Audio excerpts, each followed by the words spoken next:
बंदी छोड़ सतगुरु रामपाल जी भगवान की जय हो। परमपिता परमात्मा, सारी सृष्टि के रचनहार, कुल मालिक, असंख्य ब्रह्मांडों के स्वामी, जगत गुरु, तीनों लोकों में प्रवेश करके सबका पालन पोषण करने वाले राजाधिराज, आत्माधार, नाथों के नाथ, देवों के देव महादेव, सर्वेश्वर महेश्वर मृत्युंजय, अजरो अमर, आदि अनादि सनातनी प्रभु, जगत पिता जगदीश्वर, श्री श्री 1008 की उपाधि के वास्तविक अधिकारी, अकाल मूरत सत स्वरूपी राम, वासुदेव सर्वगतम ब्रह्म, परम पूज्य प्रथम पूज्य, परम संत, परम पुरुष, परम धनी, परम दयालु, सत्य कबीर, हक्का कबीर, अल्लाहु अकबर, अल्लाहु कबीर, अल्लाह ताला, जगत के तारणहार, जगत के मुक्तिदाता, जगत के जगन्नाथ, हारे के सहारे, हिंदुओं के राम प्रभु, मुसलमानों के अल्लाह, ईसाइयों के मसीह, सिखों के वाहे गुरु, दया के सागर दया निधि, करुणा के सागर करुणा दीदी,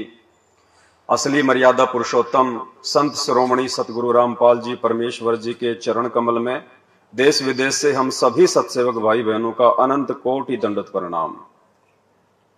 आज परमपिता परमेश्वर जी के आशीर्वाद से, उनकी असीम रजा से मध्य प्रदेश के भोपाल में सात संगति की मेहर हुई है। इस मेहर के लिए, इस रजा के लिए हम परम पूज्य सतगुरु रामपाल जी भगवान का बारंबार दंडवत प्रणाम करते हैं। हम उनका कोटि कोटि धन्यवाद करते हैं। हे परमपिता परमेश्वर, आप अपने सत्सेवक बच्चों पर इसी प्रकार से अपनी मेहर, अपनी नजर बनाए रखना। बंदी छोड़ सतगुरु रामपाल जी भगवान की जय हो। ग्रीव नमो नमो शतपुरुष नमस्कार गुरु की मैं, सुर नर मुनि जन साधुआ, संतों सर्वस दीन ही, सतगुरु साहिब संत सब दंडोतम, आगे पीछे मध्य हुए तिनको जा कुर्बान, नराकार निर्विषम काल जाल भय,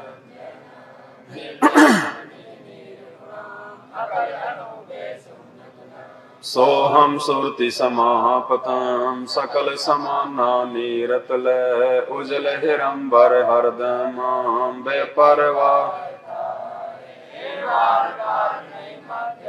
गरीब जो सुमर सिद्ध होई, गणनायक गलताना, करो अनुग्रह सोही,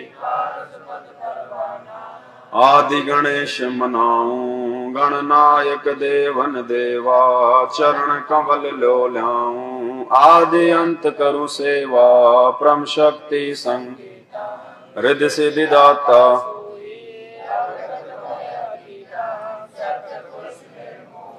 जगदम्बा जगदीशा, मंगल रूप मुरारी, तन मन अर्पूं शीशम, भक्ति मुक्ति भंडारी, सुर नर मुनि जन ध्यावे, ब्रह्मा शेष सहस मुख गावे, पूजे आदि गणेशा, इंद्र कुबेर सरीखा, वरुण धर्म राय, सुमरथ जीवन जी का, मन इच्छा फल पावे, 33 कोटि अधारा, ध्यावे 88 उत्तर, कटहे यम की फांसी, 33 कोटि अधारा, ध्यावे 88 उत्तर भवजल, कटहे यम की फांसी। फोन को साइड में कर लो, स्पीकर की आवाज कैप्चर करेगा। बंदी छोड़ सतगुरु रामपाल जी भगवान की जय हो। बंदी छोड़ सतगुरु रामपाल जी भगवान। सत्साई भाइयों बहनों, दया परमपिता परमेश्वर जी की इस विशेष समय को, जिस समय के लिए परमपिता परमेश्वर जी ने 4 युगों से इंतजार किया, ये बिचली पीढ़ी का समय है। ये कोई सामान्य समय नहीं है। आप और हमें नॉर्मल समय लग रहा होगा, लेकिन जब हम परमात्मा के तत्व ज्ञान से विचार करेंगे तो हमें पता चलेगा कि हम इस धरती के सबसे सुनहरे समय में जी रहे हैं। इस धरती पे साक्षात परमात्मा अपने वास्तविक रूप में, स्वरूप में धरती पे हम सबके समक्ष हमारे पूज्य गुरुदेव हमारे बाप के रूप में प्रकट है। वर्तमान समय को देवी देवता भी ऊपर से तरसते हैं कि हमें वर्तमान में मानव जन्म क्यों नहीं प्राप्त है, क्योंकि परमात्मा ने इस धरती को, इस मृत लोक को मुक्ति खेत बताया, मोक्ष का द्वार बताया। केवल मानव शरीर में और 21 ब्रह्मांड में ये धरती ही एक ऐसा छोटा सा ये क्षेत्र है जहां से हम 84 लाख योनियों के दुख से बाहर निकल सकते हैं। 21 ब्रह्मांड इतना बड़ा, इतना लंबा चौड़ा, लेकिन ये छोटी सी जगह। अब आप विचार करो, वर्तमान समय में कलयुग की बिचली पीढ़ी में आप और हमारा जन्म, मानव जन्म, धरती पे जन्म, ऊपर से सतगुरु रामपाल जी भगवान की शरण, और उसके बावजूद फिर साध संगति मिल जाना। साध संगति का मतलब है हमारी आंखें खुल जाना, हमारे अंदर वो बुद्धि का विकसित हो जाना जो हम सही और गलत का निर्णय कर सकें। हम अपने गुरु भगवान की मानस रूप में जो आए हुए हैं, हम उनकी पहचान कर सकें। ये सारे जोड़ जुगाड़ मिलना, परमात्मा कहते हैं ये तो बिल्ली के भाग का छीका टूटा है। और इस वर्तमान समय को जो भाई बहन अपनी खुद की कमजोरी से, गलती से, अज्ञानता से चूक जाएंगे, तो ना जाने परमात्मा फिर कितने अनंत युगों के बाद में संभालेगा। क्योंकि अब का बिछड़ा हुआ प्राणी जल्दी से परमात्मा फिर उसको अपनी शरण में नहीं लेगा। तो हमने हर प्रकार से अपने बाप के साथ चलने के लिए तैयार होना है। जो भी हमारे अंदर जो कमजोरियां हैं, अज्ञानता है, सारी हमने 90% तो परमपिता परमेश्वर जी के ज्ञान से, उनकी सुसंगति से, उनके सत्संगों से, और बची कुची 10% कमजोरियां हमने आपस में साध संगति के माध्यम से, भगत मिलन समारोह के माध्यम से दूर करनी है। इसीलिए परमात्मा ने ये थोड़ा सा समय आप और हमें दिया है। तो अब हमने किसी भी प्रकार से बैक नहीं होना है, ना अपनी कमजोरी के चलते, ना लोकलाज के चलते, ना समाज के डर और भय के चलते। हमारी पीठ पीछे वो समर्थ परमात्मा खड़ा है, जो समर्थ परमात्मा 21 ब्रह्मांड को चला रहा है अपनी वचन शक्ति से। परमात्मा कहते हैं जैतू चाले एक कदम, मैं चालू कदम 60, जैतू हो जा काठ का, मैं हो जाऊं लोहे की लाठ। दोनों ही बातें बता रहे हैं परमात्मा इस वाणी में। अगर तू मेरे लिए, मेरे ज्ञान को समझ के एक कदम भी आगे को बढ़ाएगा, वो चाहे नाम सुमरण में हो, चाहे दान धर्म में हो, चाहे सुकर्म में हो, तो परमात्मा कहते हैं मैं तेरे लिए 60 कदम बढ़ाऊंगा, 60 कदम। और जैतू हो जा काठ का। काठ का मतलब अगर तेरे अंदर थोड़ा सा भी अहंकार आ गया, अभिमान आ गया, कठोरता आ गई, तो कहते हैं जैतू हो जा काठ का, तो मैं हो जाऊंगा लोहे की लाठ। तू अगर हिरण्यकशिपु बन गया ना, तो फिर मैं भी नरसिंह बन जाऊंगा।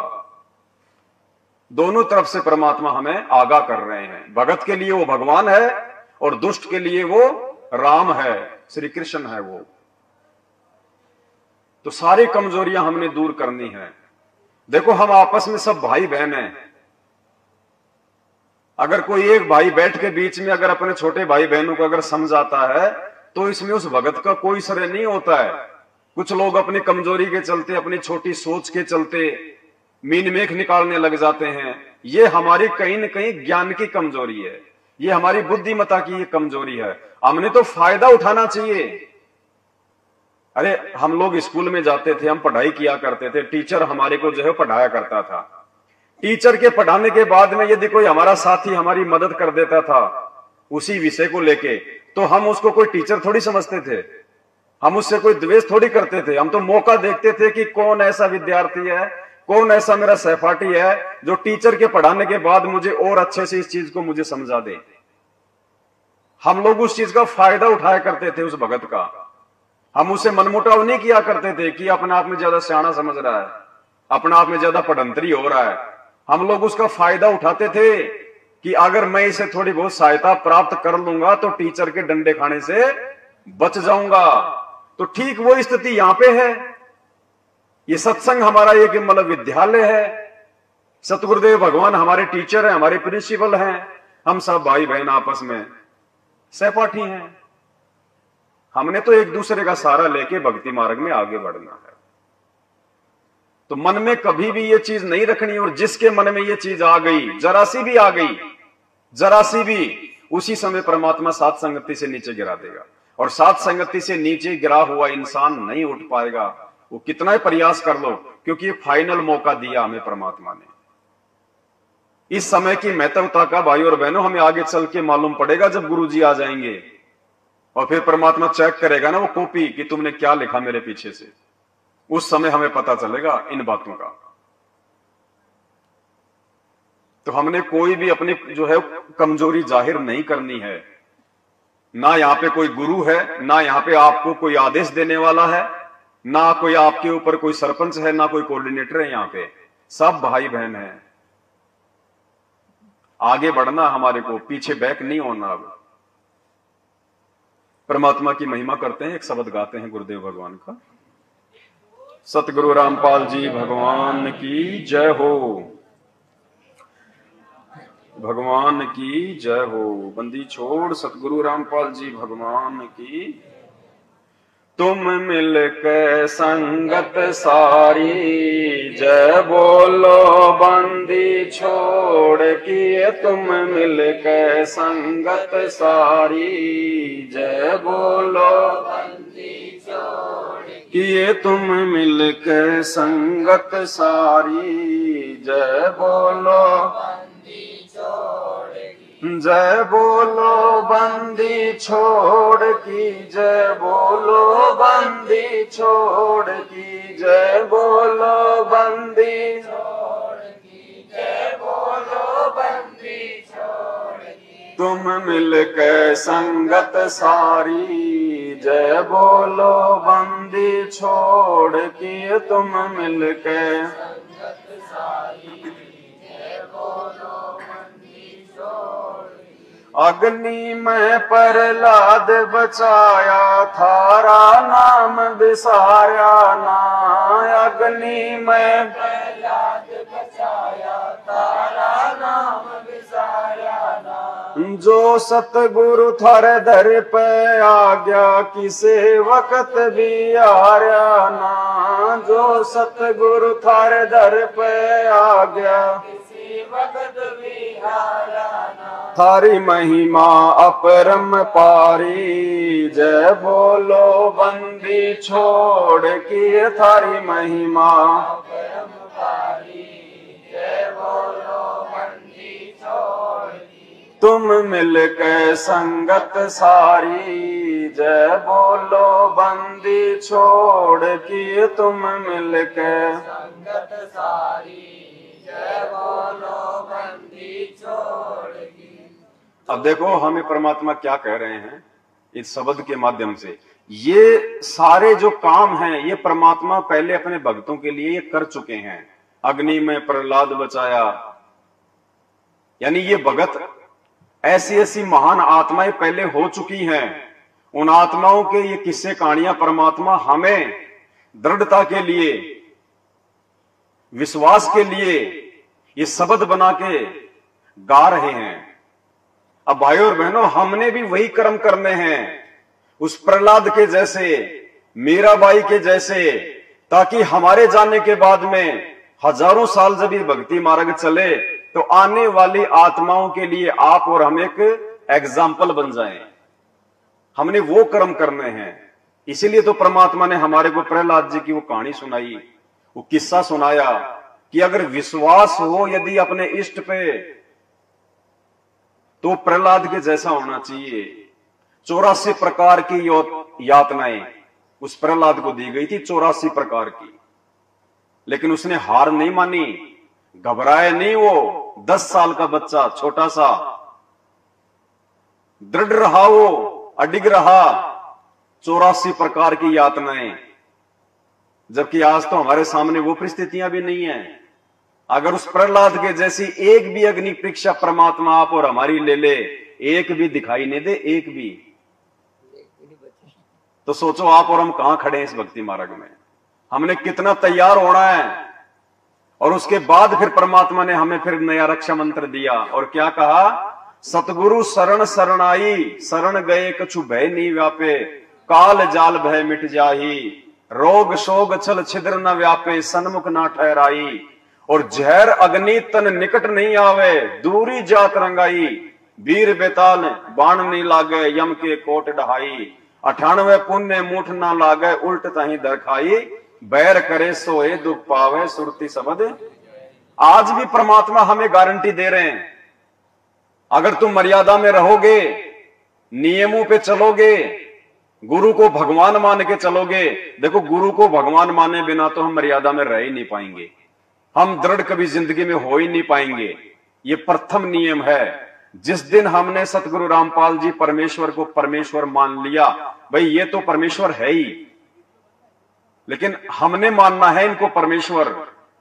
जिस दिन हमने अपने गुरु को ही भगवान मान लिया, गुरु गोविंद कर जानियो और रहियो शब्द समाए, मिले तो दंडवत बंदगी नहीं पल पल, उस दिन भाई और बहनों ये सारे रूल एंड रेगुलेशन परमात्मा की भक्ति के ऑटोमेटिक आप और हमारे ऊपर ये लागू हो जाएंगे। परमात्मा जरा सी भी आंच नहीं आने देगा अपने भगत को, जरा सी भी आंच। जहर अग्नि तन निकट नहीं आवे, दूरी जात रंगावे, 98 पुण्य मुठ ना लागे, 98 प्रकार के जादू जंत्र ये टोने टोट के परमात्मा ने बताए दुनिया में, 98 प्रकार के, जिससे लोगों को मतलब दुख पहुंचाया जाता है। कहते हैं मेरे भगत के एक भी टोना टोट का काम नहीं करेगा, एक भी, वो करने वाला ही उल्टा मुसीबत में आ जाएगा। और जब हम परमात्मा की विधिवत भक्ति करेंगे, और देखो ये कितनी बड़ी मेहर है गुरुदेव भगवान की, ये विधिवत भक्ति समझाने के लिए, ये करवाने के लिए परमात्मा ने साध संगतियों का रास्ता चुना है। भाई जुड़े तो हम पहले भी थे परमात्मा से, साध संगतियां तो उनके जेल जाने के बाद में शुरू हुई है। उनके उन्हीं सत्संगों के आधार से आज हम उनकी चर्चा कर रहे हैं। तो ये सत्संग तो परमात्मा ने पहले से ही कर रखे हैं, लेकिन आज से पहले ना हमें भक्ति समझ में आ रही थी, ना हमें गुरु समझ में आ रहा था, बस भगवान भगवान तो समझ में आ गया था कि दाढ़ी मूंछ वाला कबीर जी भगवान, वो तो हमें समझ में आ गया था। बाकी कोई विशेष कोई परिवर्तन, कोई बदलाव हमारे भक्ति मार्ग में, हमारे जीवन में नहीं था। हम लोग 70% भगत होने के बावजूद भी जगत भाव में थे। ब्याह शादी में जाना, छोटे मोटे फंक्शन में जाना, वही खाना पीना, वही मतलब सिंगर के रहना, सोने चांदी जो है वो धारण करना, बात बात पे कोई लड़ाई झगड़ा गुस्सा कर लेना, मनमुटाव कर लेना, रिश्वत देना लेना, छोड़ा हमने कुछ भी नहीं था। ये था कि हमने अपने गुरु बना लिए, हमारे गुरुजी बहुत अच्छे हैं और हमारे गुरुजी ने शास्त्र दिखा के भगवान की पहचान करवा दी, बस हमें इतना ही पता था। बाकी 20-30% से ज्यादा हमने अपने जीवन में बदलाव नहीं किया था। अब परमात्मा ने हमें सारी चीजें विधिवत रूप से जो है वो समझवाई हैं साध संगति के माध्यम से। और जब हम परमात्मा की इस भक्ति मार्ग पे 50% भी ठीक ठाक तरीके से जिस दिन हम चलने लग गए, उस दिन भी परमात्मा छोटी सी भी जो है चोट नहीं आने देगा अपने बच्चे के, छोटी सी भी। यदि हम लोग 50% भी इस भक्ति मार्ग पे जैसा हमें गुरुजी चाहते हैं बनाना, यदि हमने चलना शुरू कर दिया, तो आज हमारे 90% भाई बहन महादुखी हैं। ये तो जग जाहिर नहीं हो रहा।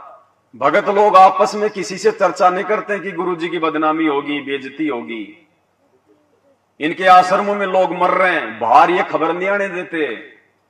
दास के पास में बड़ी मुश्किल से समाचार आया, कोई सेवादार वहां गया हुआ था सेवा के लिए, धनाना आश्रम में सेवा करते करते 3 भगत जो है मिट्टी की ट्रॉली के नीचे दब के वहीं मर गए। आज तक इन लोगों ने उस बात को बाहर नहीं आने दिया। अब बताओ वहां पे भगवान बैठा है। भगवान बैठ तो मैं इसका काम ही कहा। तो भाई और बहनों कुछ नहीं है उधर, ये सात संगतियों पे परमात्मा ने मेहर बख्शी है। और देख लो सात संगतियों में परमात्मा के बच्चों के जरा सी भी चोट नहीं आने दे रहा परमात्मा, जरा सी भी चोट। क्यों? क्योंकि जो भक्ति परमात्मा हमसे करवाना चाहते हैं उस विधि से हमने भक्ति करना शुरू कर दिया है। और जब हम विधि से भक्ति करना शुरू कर देंगे तो गुरुदेव भगवान ने क्या कहा, क्या समझाया हमारे को। जिस दिन हम विधि से तीनों समय की आरतियां करना शुरू कर देंगे, जैसा कि परमात्मा ने सात संगतियों में शुरू करवा दी है, खड़े होके भगवान के दरबार के आगे। अरे पहले हम इन पत्थरों के आगे भी तो खड़े होके आरती करते थे, नहीं करते थे? खड़े होके करते थे, विधि से करते थे, नहा धो के करते थे। यहां तो नहाने धोने की भी आवश्यकता नहीं है। तो आज तो साक्षात हमें परमात्मा मिल गया, भगवान मिल गया, बंदी छोड़ है साक्षात इस धरती पे। अभी तो केवल थोड़े से लोगों को पता है, थोड़े से समय में पूरी दुनिया को पता चल जाएगा। परमात्मा ऐसी विकट परिस्थितियां पैदा कर देगा, ना चाहते हुए भी लोगों को इनके चरणों में आना पड़ेगा। क्योंकि एक सत्संग में परमात्मा ने बताया कि जीव की आदत है वो हार नहीं मानता, और भगवान की आदत है वो हार मनवा के छोड़ता है। तो आप देख रहे होंगे क्या माहौल देश और दुनिया का धीरे धीरे तैयार हो रहा है। घुटनों के बल बैठा देगा परमात्मा पूरी दुनिया को। भगवान है, धरती पे आया है, सबको जानकारी करवाएगा, सबको।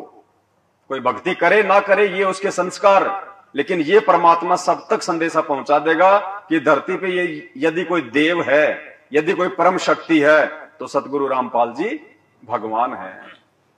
और जिस दिन हम इस परमात्मा की विधि से भक्ति आरती अपने गुरु को ही परमात्मा मान के शुरू कर देंगे, उसके बाद हमें गुरुदेव भगवान ने बताया कि पुण्यात्माओं, ये 33 करोड़ देवी देवता, ब्रह्मा विष्णु महेश, ये तुम्हारे सिक्योरिटी गार्ड बन के रहेंगे, सिक्योरिटी गार्ड। अब बताओ कितनी बड़ी बात बोली है गुरुदेव भगवान ने कि ये तुम्हारी रक्षा करेंगे। यहां पे अगर तुम्हारे ऊपर अगर किसी ने थोड़ा से भी यदि कोई आंच आने का कोई वो किया प्रयास, तो परमात्मा कहते हैं ये ब्रह्मा विष्णु महेश ही तुम्हारी सिक्योरिटी करेंगे, वरना परमात्मा जबरदस्ती से करवाएगा। और परमात्मा कहेगा देख ये तेरी महिमा कर रहे हैं, ये तेरी वंदना कर रहे हैं, असुर निकंदन रमैणी के माध्यम से 16 मिनट में 33 करोड़ देवी देवताओं की वंदना हो जाती है, 33 करोड़ देवी देवताओं की।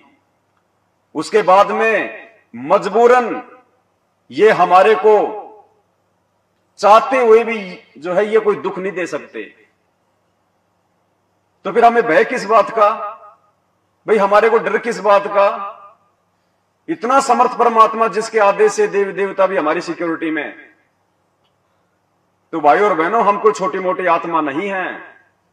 अपने आप को समझो, पहचानो। थोड़ा सा संघर्ष करने की आवश्यकता है, थोड़ा सा। बहुत सारे जैसे टेम्पो वगैरह होते हैं, छोटी मोटी गाड़ियां होती हैं, वो वैसे नहीं होती स्टार्ट। हल्का सा धक्के की आवश्यकता पड़ती है उनको, उसके बाद ऑटोमेटिक स्टार्ट हो जाती है। तो हमने थोड़ा सा संघर्ष करने की जरूरत है। परमात्मा हमारे साथ में ही है, दूर नहीं है। गुरुदेव भगवान है, ये परमेश्वर है, ये कोई आम व्यक्ति नहीं है जो जेल में जाके बैठ गए और इनको कुछ नहीं पता कि बाहर क्या हो रहा है। ये अपने बच्चों के दुख दर्द और तकलीफ से ये पल पल वाकिफ है, पल पल। आज हमें यही तो जो है भक्ति करवा रहे हैं। अगर भगवान जेल में बैठ गए तो हम भक्ति जिंदगी में नहीं कर सकते। शब्द रूप में गुरुदेव भगवान हम सबके साथ में, सबके साथ में। लेकिन परमात्मा का एक विधान है, शब्द रूप में साथ होते हुए भी परमात्मा अपनी उसी आत्मा की रक्षा करता है, उसी आत्मा के काज जो है वो सफल करता है, जो आत्मा जो मर्यादा में रह के जो भक्ति करेगी। और उसके बाद देखो परमात्मा ने इस सत्संग में बताया देवी देवता तुम्हारी सिक्योरिटी में आ जाएंगे। अब बताइए, अब देवी देवता साध संगत की सिक्योरिटी में है या फिर उन आश्रमों में है सिक्योरिटी में? अगर आश्रमों में सिक्योरिटी में होते तो ट्रैक्टर के नीचे 3-3 भगत दब के नहीं मर सकते। मुंडका आश्रम में 3-3 भगत टैंक की सफाई करते समय जहरीले गैस से नहीं मर सकते। और जब भी इनके आश्रमों में समागम होते हैं 10-15 तो मरते हैं आने जाने में, एक्सीडेंट में। बताइए कहां है वहां परमात्मा? अभी वो तो भगवान के लिए आ रहे हैं, भगवान के लिए जा रहे थे। क्या परमात्मा को नहीं पता था इस बात का? लेकिन इसका विधान है, इसका रूल है इसके नियम तोड़ के चाहे इसकी कितनी पूजा पाठ कर लो, ये परमात्मा साथ नहीं देगा। डॉक्टर चाहे कितना अच्छा क्यों ना है, उसके नियम और मर्यादा तोड़ के, उसके परहेज तोड़ के चाहे तुम उसकी कितनी गोली दवाई खा लो, डॉक्टर कुछ नहीं कर पाएगा। क्या कह रहे हैं हमें परमात्मा? इसी प्रकार हम इस संसार में रहेंगे, हम सबका सत्कार करेंगे, लेकिन पूजा हम अपने मालिक की करेंगे, अपने परम पति की करेंगे, जो सबका मालिक है, कबीर भगवान की करेंगे। और ये सभी जितने भी यहाँ के, जैसे असुर निगंध रामायणी में हम सबका सत्कार करते हैं, छोटे से लेकर 500 तत्वों तक की आरती इसके अंदर आ जाती है, तो हम सबका सत्कार करते हैं। सत्कार करने से विनम्रता आती है। और ये फिर ये ब्रह्मा विष्णु महेश या जितने भी कोई भी हैं देव, ये आपको टच नहीं कर सकते। इनके ऊपर फिर डंडा है परमात्मा का कि ये आपका एक सत्कार करते हैं और फिर भी आप इनको सताओगे तो इनको ज्यादा सजा मिलेगी। ये जो आपको विधि बता रखी, ये आपके प्रोटेक्शन के लिए है, भगवान का विधान बनाए रखने के लिए है, और आपको इस संसार रूपी सागर से पार होने के लिए सफर में सहयोगी रहेंगे, आपका प्रोटेक्शन करेंगे ये देवता। और सभी आपके घरों के चारों तरफ पहरे दिया करेंगे, तो सतगुरु कबीर साहब के इस नाम से जुड़ जाएगा।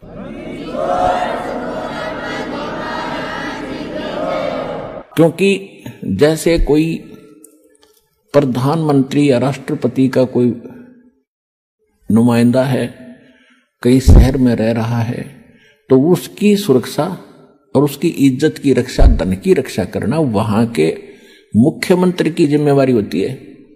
और मुख्यमंत्री नीचे डीसी और एसपी को सतर्क कर देता है कि इस आदमी का कोई उकचुक होगी, किसी सुविधा में कमी आ गई, तुम्हारी खैर नहीं है। तो चारों तरफ चक्कर काटते रहते हैं वो, और एक बार जरा सा भी कोई उकचुक कर दे, 2 मिनट में पुलिस डालेगी उसके पास। तो इसी प्रकार आप उस परम पिता के नुमाइंदे बच्चे हो जाओगे जिस दिन से आप सतलोक आसन बरवाला जिला हिसार हरियाणा से जुड़ जाओगे। आपकी सुरक्षा के लिए वहां ऐसे खड़े रहा करेंगे, देवी देवता चारों तरफ घूमया करेंगे आपके, कि देखो भूत प्रेत आकर बकवाद ना कर दे।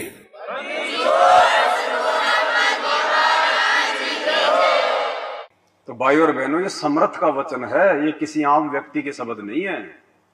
खुद साक्षात वो कबीर परमात्मा धरती पे संत रामपाल जी के रूप में आके अपने आप को छुपाते हुए ये बातें बोल रहे हैं कि तुम उस कबीर परमात्मा के नुमाइंदे हो गए। जिस दिन हम सतगुरु रामपाल जी भगवान से उपदेश प्राप्त कर लेते हैं, हम उस कबीर परमात्मा के बच्चे हो जाते हैं। सतगुरु स्वयं ही कबीर परमात्मा है। और उस दिन के बाद से यदि हम मर्यादा में रह के भक्ति करेंगे, उसके बाद फिर देखना, भूत प्रेत तो छोड़े तो बहुत छोटी मोटी चीज है। यहाँ का काल हमारे को छू नहीं सकता, हमारे को हाथ नहीं लगा सकता। हम उस समर्थ के बच्चे हैं। आज अगर किसी को इस बात का पता चल जाए कि ये प्रधानमंत्री का बेटा है या फिर ये राष्ट्रपति का बेटा है, लोग उसका सत्कार करते हैं। बड़े बड़े लोग हाथ जोड़ेंगे, हाँ जी नमस्कार जी, राम राम जी, आओ जी हमारे घर पे भी आओ जी। तो हम तो राष्ट्रपतियों के राष्ट्रपति सतगुरु रामपाल जी भगवान के बच्चे हैं, जिनकी सत्ता सबके ऊपर है, जिनसे ऊपर कोई नहीं है। और फिर भी हमारे भगत भाई बहनों की ऐसी जो है दुर्गतियां हो रही हैं। भूत प्रेत से वो परेशान, आरी बीमारी से वो परेशान, अकाल मौतें उनकी हो रही हैं, घर में लड़ाई झगड़े उनके। तो बताओ कहां फिर सतगुरु का आशीर्वाद है उनके घरों में? अब सतगुरु की इसमें क्या कमी भाई? इसलिए तो परमात्मा सत्संगों में रोते हैं कि भाइयों इतना तुम्हें ज्ञान दे दिया, इतना समझा दिया, अब और क्या हनुमान जी की तरह सीना फाड़ के दिखाऊं कि मैं ही परमात्मा हूं? अब उसके बाद तो भाई कमजोरी हमारी है, फिर सतगुरु की कमजोरी नहीं है। और जिन जिन आत्माओं ने सतगुरु को भगवान मान लिया और विधिवत मर्यादा में रह के अपनी भक्ति जो है वो कर रहे हैं, खुद मतलब जागृत होके, एक तो होता है कि घर वाले बोले तब जाके वो आरती के लिए उठे, और एक उसको खुद को इस बात की चिंता रहे कि कहीं 2 से ऊपर ना चले जाएं, कहीं आरती का समय उकचुक ना हो जाए। एक तो वो भगत है, और एक जब तक उसके घर वाले, उसकी पत्नी, उसके माँ बाप उसको 3-4 बार नहीं बोल दे रहा आरती कर ले, तब तक जो उठ ही नहीं रहा वो भगत नहीं है, भले वो आरती भी कर रहा है। जब तक हमारे अंदर खुद ये चिंता नहीं बनेगी इस भक्ति को लेके, मर्यादाओं को लेके, तब तक हम भगत नहीं बन सकते। तो आप और हमने अब इतने दिन हो गए हैं, उस स्थिति में आ जाना है। हमने खुद आगे बढ़ना होगा इस भक्ति मार्ग में। परमात्मा ने हमें इतना रिचार्ज कर दिया, जैसे किसी खिलौने में चाबी भर देते हैं, 10-15 सेकंड तक वो चलता है ना अपने आप। अरे कम से कम उतना तो चलो। परमात्मा चाबी भर के गए 28 साल तक, और फिर भी हम लोग मतलब जर खाए बैठे हैं, तो कैसे बात बनेगी फिर? तो परमात्मा वही है, भगवान वही है, उनके नियम कानून कायदे वही हैं। जो लाभ परमात्मा ने आज से पहले मीरा को दिया, जो है धन्ना जी को दिया, प्रहलाद जी को दिया, जो जो चमत्कार किए परमात्मा ने आज से पहले अपनी आत्माओं के साथ में, आज भी भगवान वही है, उसके गुणों में कोई बदलाव नहीं है। अगर ये कमजोरी है तो आप और हमारी है, हमारे विश्वास की है। और जिस दिन हम इस कमजोरी को दूर कर देंगे, परमात्मा तो खड़े खड़े चमत्कार करेगा, दुनिया देखेगी खड़े खड़े। सतगुरु रामपाल जी भगवान की। द्रौपदी सुता के चीर बढ़ाए, नरसी के भर भात जी। द्रौपदी सुता के चीर दुर्योधन की मेवा त्यागी, साग विदुर घर खात जी। दुर्योधन की मेवा त्यागी, साग विदुर घर खात। बन आए कृष्ण मुरारी, जय बोलो बंदी छोड़ की। बन आए कृष्ण मुरारी, जय बोलो बंदी छोड़ की। तुम मिलकर संगत सारी, जय बोलो बंदी छोड़ की। तुम मिलकर संगत सारी, जय बोलो बंदी छोड़ की। द्रौपदी सुता के चीर बढ़ाए और नरसी के भर्या, सारे काम ये परमात्मा करता है, ये कबीर परमात्मा करता है। यहां तक कि नकली संतों के रूप में उनके भक्तों को अगर कोई दर्शन भी होते हैं, कोई लाभ भी मिलता है, तो वो कबीर परमात्मा इस भक्ति की स्थिति को बनाए रखने के लिए सारा खेल खेलता है। सारा खेल ये परमात्मा खेलता है आप और हमारे लिए। अब देखो परमात्मा की हर एक लाइन में, हर एक चौपाई में एक गहरी शिक्षा। आज सरेआम हम भगत भाई बहनों के धन का, दान का दुरुपयोग किया जा रहा है। अंधे होके बेचारे सतलोक आश्रम मैनेजमेंट हरियाणा को दान कर रहे हैं, और उनकी आंखों के सामने उनके धन का, उनके दान का दुरुपयोग हो रहा है। जो परमात्मा हमें ताश तक खेलने के लिए मना करता है, अगर कोई ताश खेल रहा है उसके पास में बैठने के लिए भी मना करते हैं कि बेटा तेरा समय बर्बाद होगा, तेरी जो है सांसें बर्बाद होंगी। मोबाइल में परमात्मा हमारे को वीडियो गेम खेलने के लिए मना करते हैं। हमने अपने बच्चों को भी मोबाइल में कोई कार्टून या वीडियो गेम वगैरह जो है चला के नहीं देने हैं। यहां तक परमात्मा भक्ति मार्ग पे हमारे को पाबंद कर रहे हैं। और उसी परमात्मा के नाम की आड़ में, उसी परमात्मा के बच्चों के ज्योति पाठ और दान के पैसों से धनाना गांव में गुरुदेव के परिवार वालों ने बैडमिंटन का स्टेडियम बनवा दिया। परमात्मा के नियमों की जो है धज्जियां उड़ाते हुए। अब देखो यहां क्या कह रहे हैं परमात्मा, अगर वो दान धर्म यदि उन पुण्यात्माओं ने सोच समझ के किया होता, ज्ञान को आधार बना के किया होता, तो आज उनके कर्म ना फूटते और आने वाले समय में उनकी दुर्गतियां ना होती जो होनी अभी शेष हैं।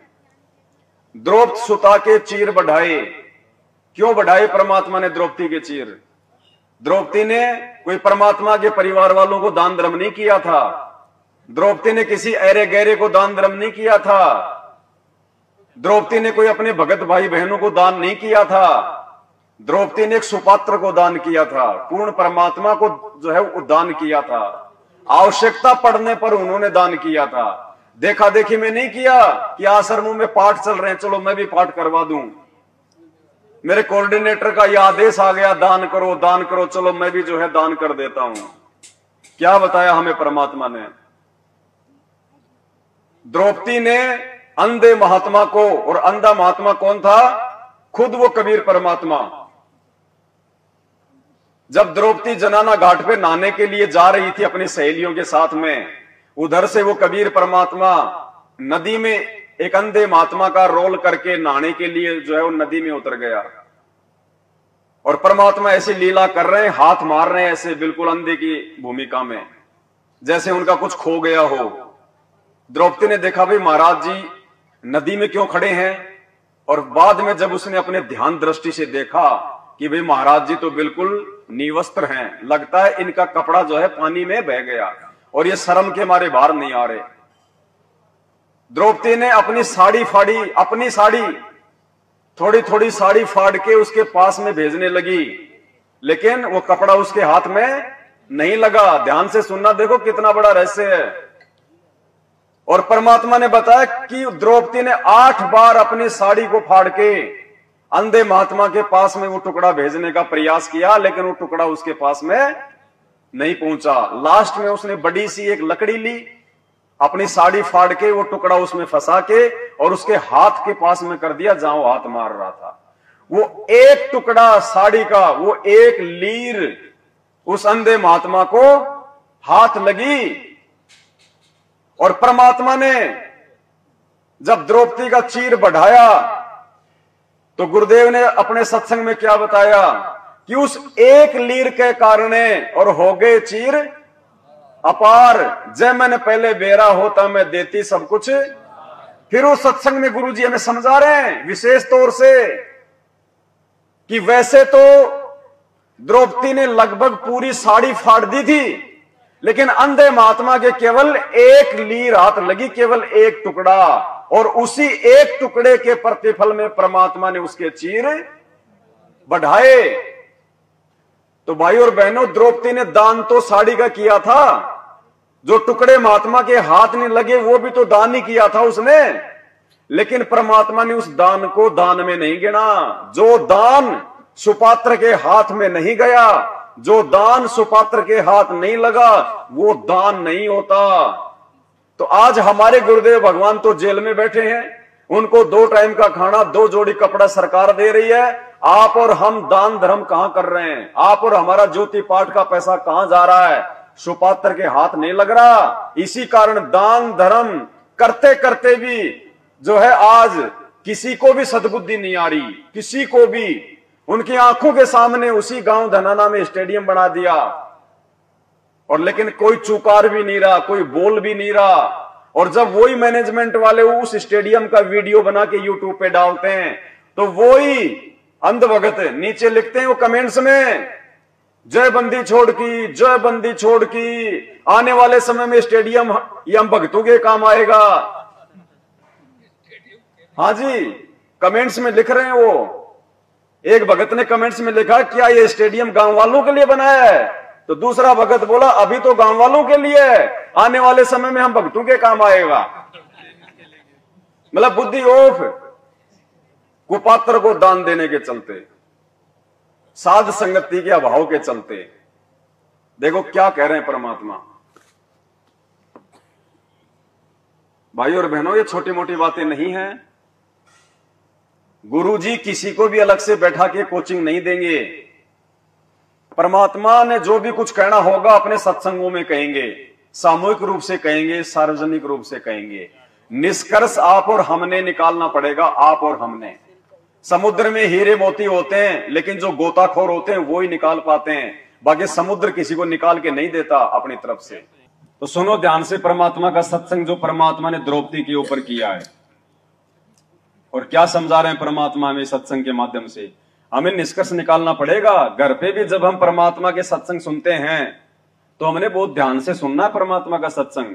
पता नहीं कौन से समय, कौन से सत्संग में परमात्मा क्या रहस्य दे दे। अलग से तो परमात्मा ने किसी को कोई बात बताई नहीं है, सारी बातें उनके सत्संगों से निकल के आ रही हैं। तो अब हमने परमात्मा के प्रत्येक वचन को ध्यान से सुनना पड़ेगा जब हम उनके सत्संग सुनते हैं। तो वो द्रौपदी की कथा जो हमने हजारों बार सुनी, लेकिन हमने कभी उन पे विचार नहीं किया कि परमात्मा क्या संकेत कर रहे हैं।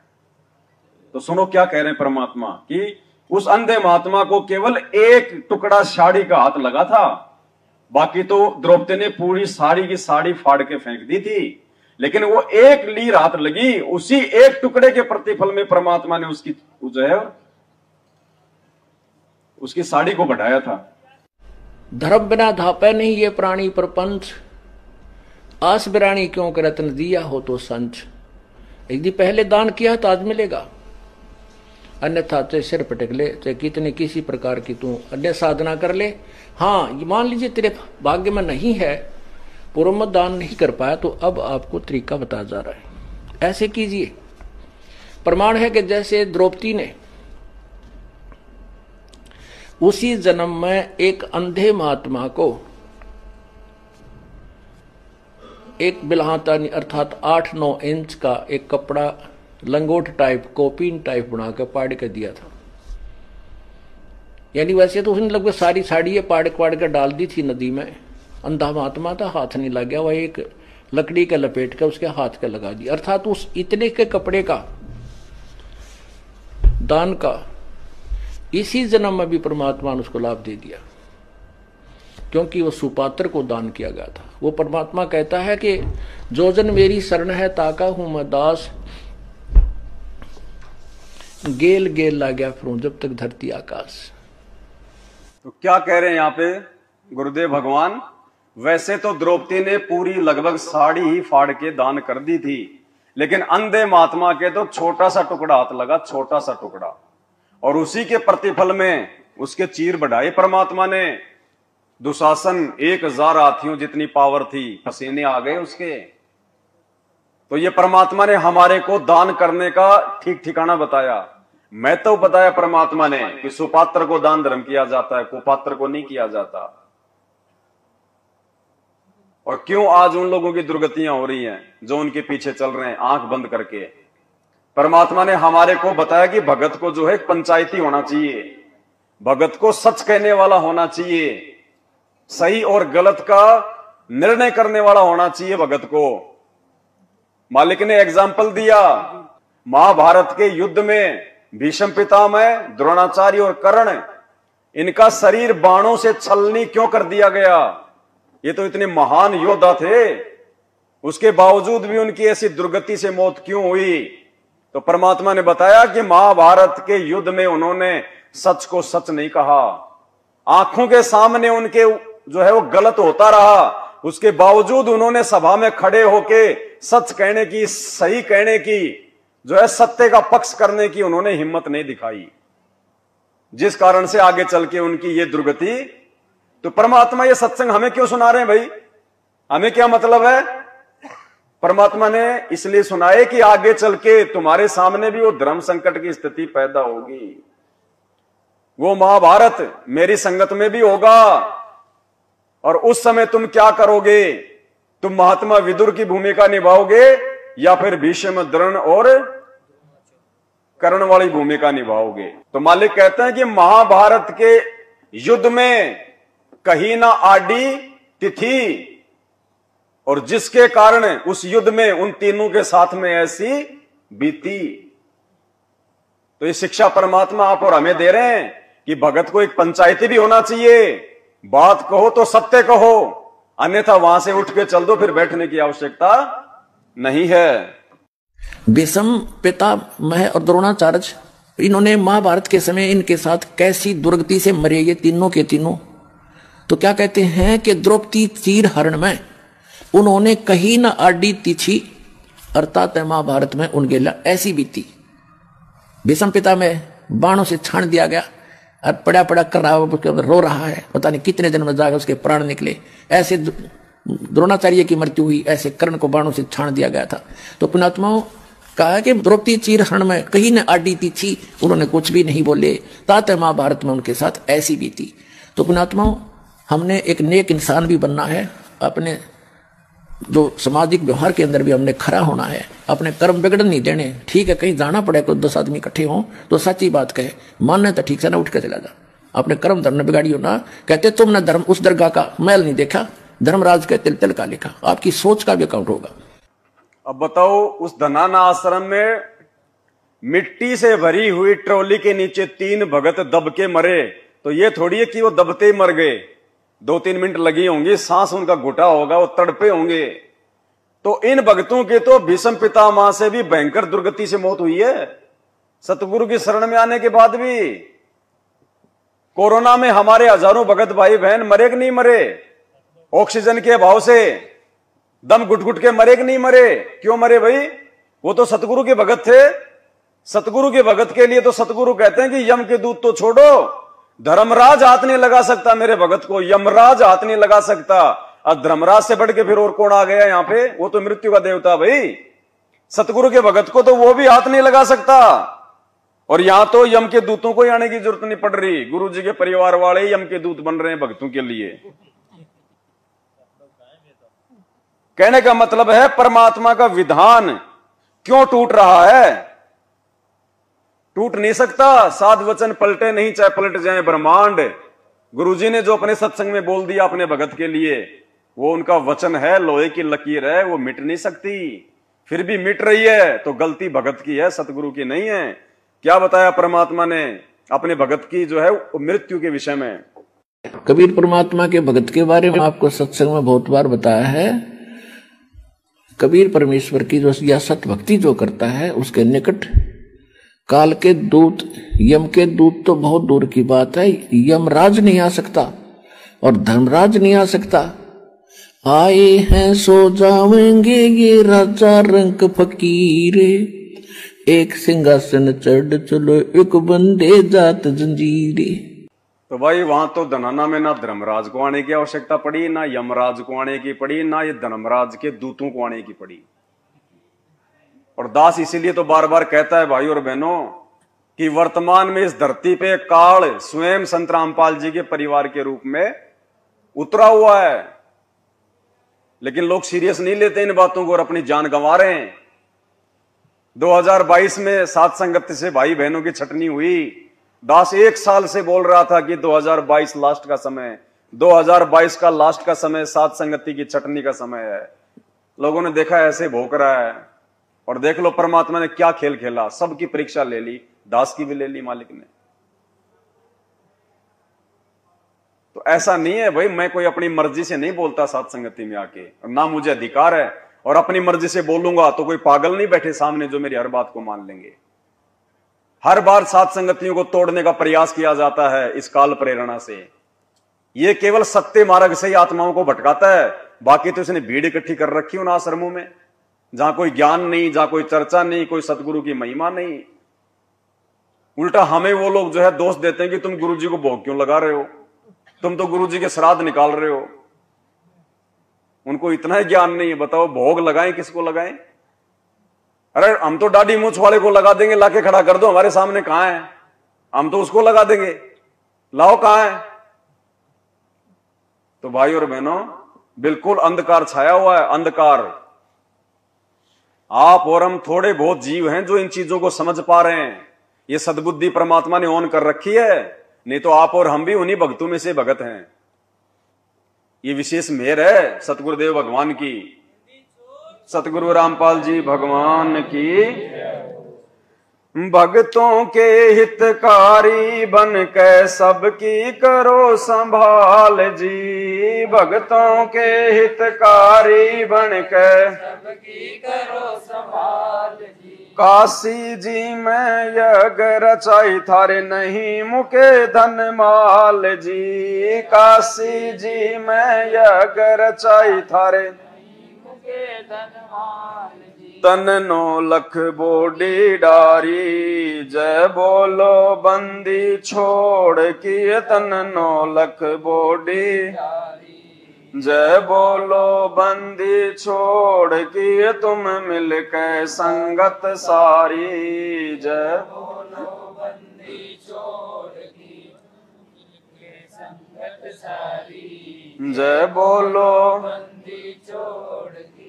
भक्तों के हितकारी बनके सबकी करो संभाल जी, काशी जी में यज्ञ रचाई थारे नहीं मुके धन माल जी। परमात्मा ने ऐसी ऐसी लीलाएं भी फिर अपने भक्तों के लिए की। और देखो हर बात में परमात्मा का संकेत छुपा होता है, और वो संकेत आप और हमारे लिए हैं, भक्तों के लिए हैं, भगवान के लिए थोड़ी है। भगवान ने तो दिए हैं वो संकेत। अब काशी जी में परमात्मा ने वो यज्ञ रचाई, 18 लाख लोगों को परमात्मा ने भंडारा करवाया, दोहर दी, मोहर दी, छिक्के। और क्या बताया परमात्मा ने? ये खेल परमात्मा ने ये क्यों खेला?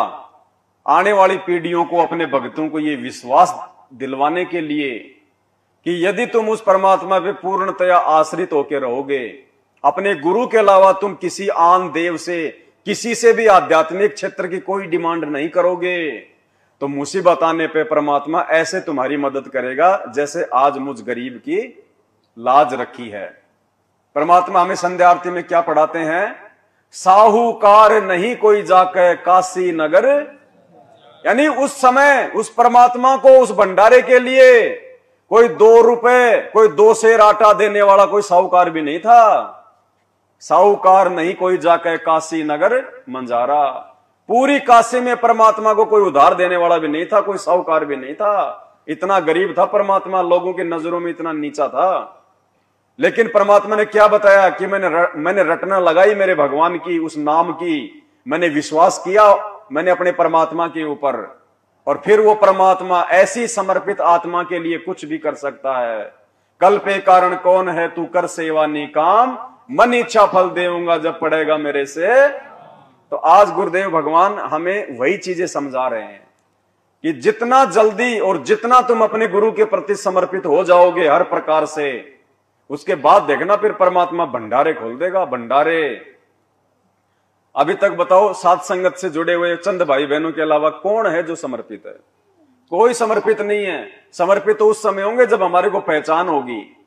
सबके घर में 5-5 भगवानों की पूजा हो रही है। एक फोटो मिलती है आश्रम से, बीच में सतगुरु रामपाल जी भगवान, ऊपर कोने में कबीर जी, इधर गरीबदास जी, इधर पंडित चिदानंद जी और इधर स्वामी रामदेवानंद जी। और गुरुदेव क्या कह रहे हैं कि बच्चों दरबार में केवल अपने एक भगवान की, अपने कबीर भगवान की फोटो होनी चाहिए। केवल अपने एक भगवान की हमारे को पूजा करनी है अपने दरबार में। और दरबार में तो हमने भक्तों की फोटोएं लगा रखी हैं। अरे रामदेवानंद जी तो भगत थे, वो कोई भगवान थोड़ी थे। चलो हम गरीबदास जी को भगवान मान लेते हैं, आए थे 350 साल पहले। दाढ़ी मूछ वाले को भगवान मान लेते हैं, भाई वो भी आए थे परमात्मा 600 साल पहले। लेकिन पंडित चिदानंद जी और आदरणीय रामदेवानंद जी कौन से भगवान थे? हम तो अपने जैसे भक्तों को, 2 कोटि के जीवों की हम तो पूजा कर रहे हैं। अरे भगवान ने लीलामय तरीके से किसी न किसी आत्मा को तो मतलब जो है अपने गुरु के रूप में जो है लेके आना था सामने। उनको तो गुरु शिष्य परंपरा को बनाए रखने के लिए गुरु बनाने की आवश्यकता थी। उन्होंने तो एक मुंह बोला गुरु बनाया था अपना, और गुरु वो बनना भी नहीं चाह रहे थे। आपको रियलिटी बताते हैं, जिस प्रकार 650 साल पहले काशी में जब कबीर परमात्मा ने पंडित रामानंद जी को अपना गुरु बनाया, वो रोने लग गया था रामानंद कि भगवान ये पाप मेरे से नहीं होगा, आप तो जगत गुरु हो, मैं कैसे आपका जो है गुरु बन सकता हूं। तो परमात्मा ने कहा था भाई कोई बात नहीं, लोक दिखावे में आप मेरे गुरु बन के रहो, बाकी तो मैं आपका गुरु हूं। अगर यदि आज आप मेरे गुरु बन के ये लीला नहीं करोगे तो कल को फिर कोई जो है गुरु बनाने की आवश्यकता ही नहीं समझेगा कि भैया तुम कबीर जी का नाम लेते हो ना, कबीर जी ने कौन सा गुरु बनाया था, तो भक्ति मार्ग आगे नहीं बढ़ पाएगा। ठीक वही लीला, सेम टू सेम लीला परमात्मा ने 17 फरवरी 1988 को, क्योंकि वो स्वामी रामदेवानंद जी वो तो इंतजार कर रहे थे कि कब वो परमात्मा इस धरती पे आवे, कब वो परमात्मा जो है वो इस धरती पे आवे। पहचान वो भी नहीं पा रहे थे।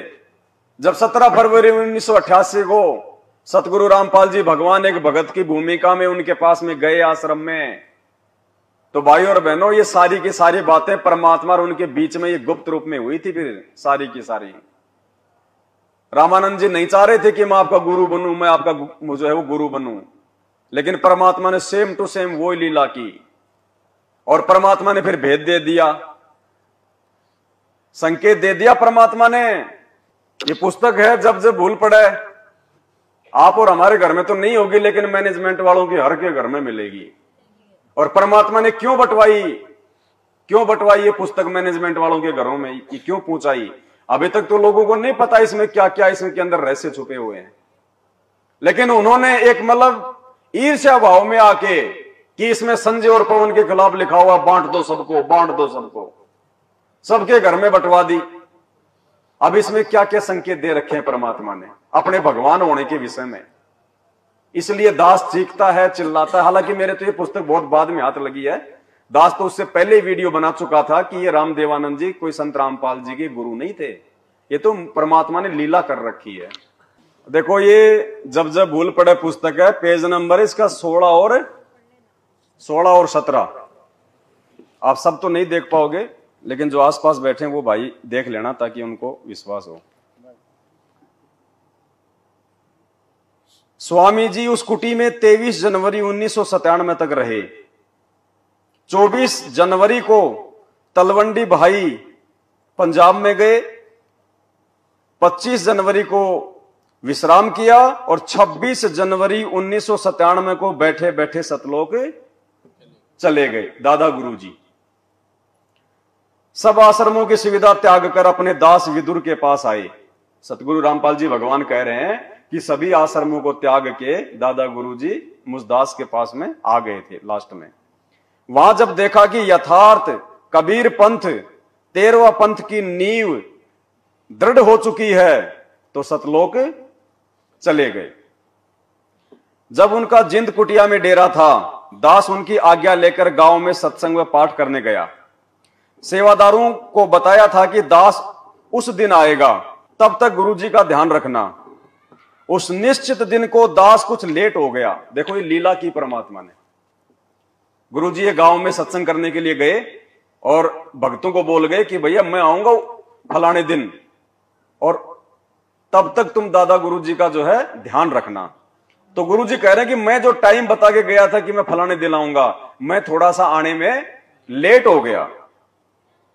कुटिया में केवल गुरुजी के स्नान आदि की व्यवस्था शुद्धता से की हुई थी। शुद्धता का ध्यान रखते हुए दास जिंद पहुंचकर किसी भगत के घर स्नान करने लगा, जिस कारण से देरी हुई। उस समय तक सेवादारों ने 10 बार पूछा कि रामपाल आया है। दादा गुरुजी ने सेवादारों से पूछा, रामपाल आया है, रामपाल आया है। उनको तान रखा था कि पता करो क्यों नहीं आया। उस समय मोबाइल को तो कोई जानते भी नहीं थे, अन्य फोन भी गांव में नहीं थे। जब भक्तों को पता चला तो एक भगत आया और बोला, स्वामी जी ने 10 बार पूछ लिया कि कहां है, आज आने की कह गया था, क्या कारण हुआ। दास उसी समय भगत की मोटरसाइकिल लेकर तत्काल पहुंचा। गुरुजी मोटरसाइकिल लेके दादा गुरुजी के पास में तुरंत पहुंच गए। कई भगत बैठे थे। दास ने दंडवत किया। भाई जब अगर परमात्मा जब कोई लीला अपने हाथ में लेता है तो उसको पुण्यात्मा पूरी तरह से निभाता है। अंधे महात्मा की लीला की द्रौपदी के सामने तो अंधे वाली की, और जब उन्होंने एक भगत की भूमिका की 17 फरवरी 1988 को, तो भगत की भूमिका की परमात्मा ने, कोई पहचान नहीं सकता उसको। ये असली लीलाधर है। असली लीलाधर ये है, श्री कृष्ण जी नहीं है। ये है असली लीलाधर। जो लीला ये करता है उसको बखूबी निभाता है, कोई पहचान नहीं सकता। अंतर्यामी थे, लेकिन लीला जो भगवान करते हैं, जैसे 120 वर्ष धानक रूप में, जुलाय रूप में काशी में रहेगी, कोई आज तक नहीं समझ पाया वो भगवान थे। आज समझ में आ गया कि वो परमात्मा थे और हैं और रहेंगे। तो ये लीला ऐसी गजब की करता, कोई सोच भी नहीं सकता यू भगवान है रहे कैसे। अंधे की लीला करे थे, अंधे वाली करी पूरी। इस काल को भी धोखा देता है, यही वेद में लिखा है। और यही नानक साहब कहते, ए ठगवाड़ा ठगी देश खरा सियाणा बोता बार, ये धानक रूप रहा करता। और खुद कहते भगवान सोचल सीधर मैं करूं अपने जन के काज। तो लीला भगवान जब भगत की करेगा तो भगत की पूरी निभाएगा, दंडवत भी करेगा, सारे काम करेगा। दास ने दंडवत किया, चरण चंपी करने लगा, उनके चरणों की चंपी करने लगा, सेवा करने लगी, मालिश करने लगे गुरुजी। दास का सिर पकड़ा और ऊपर को किया।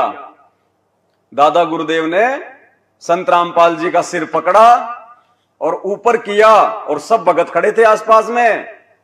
और क्या कहा, यह लाइन समझने की है। क्या कहा, बोले मैंने भगवान पा लिया।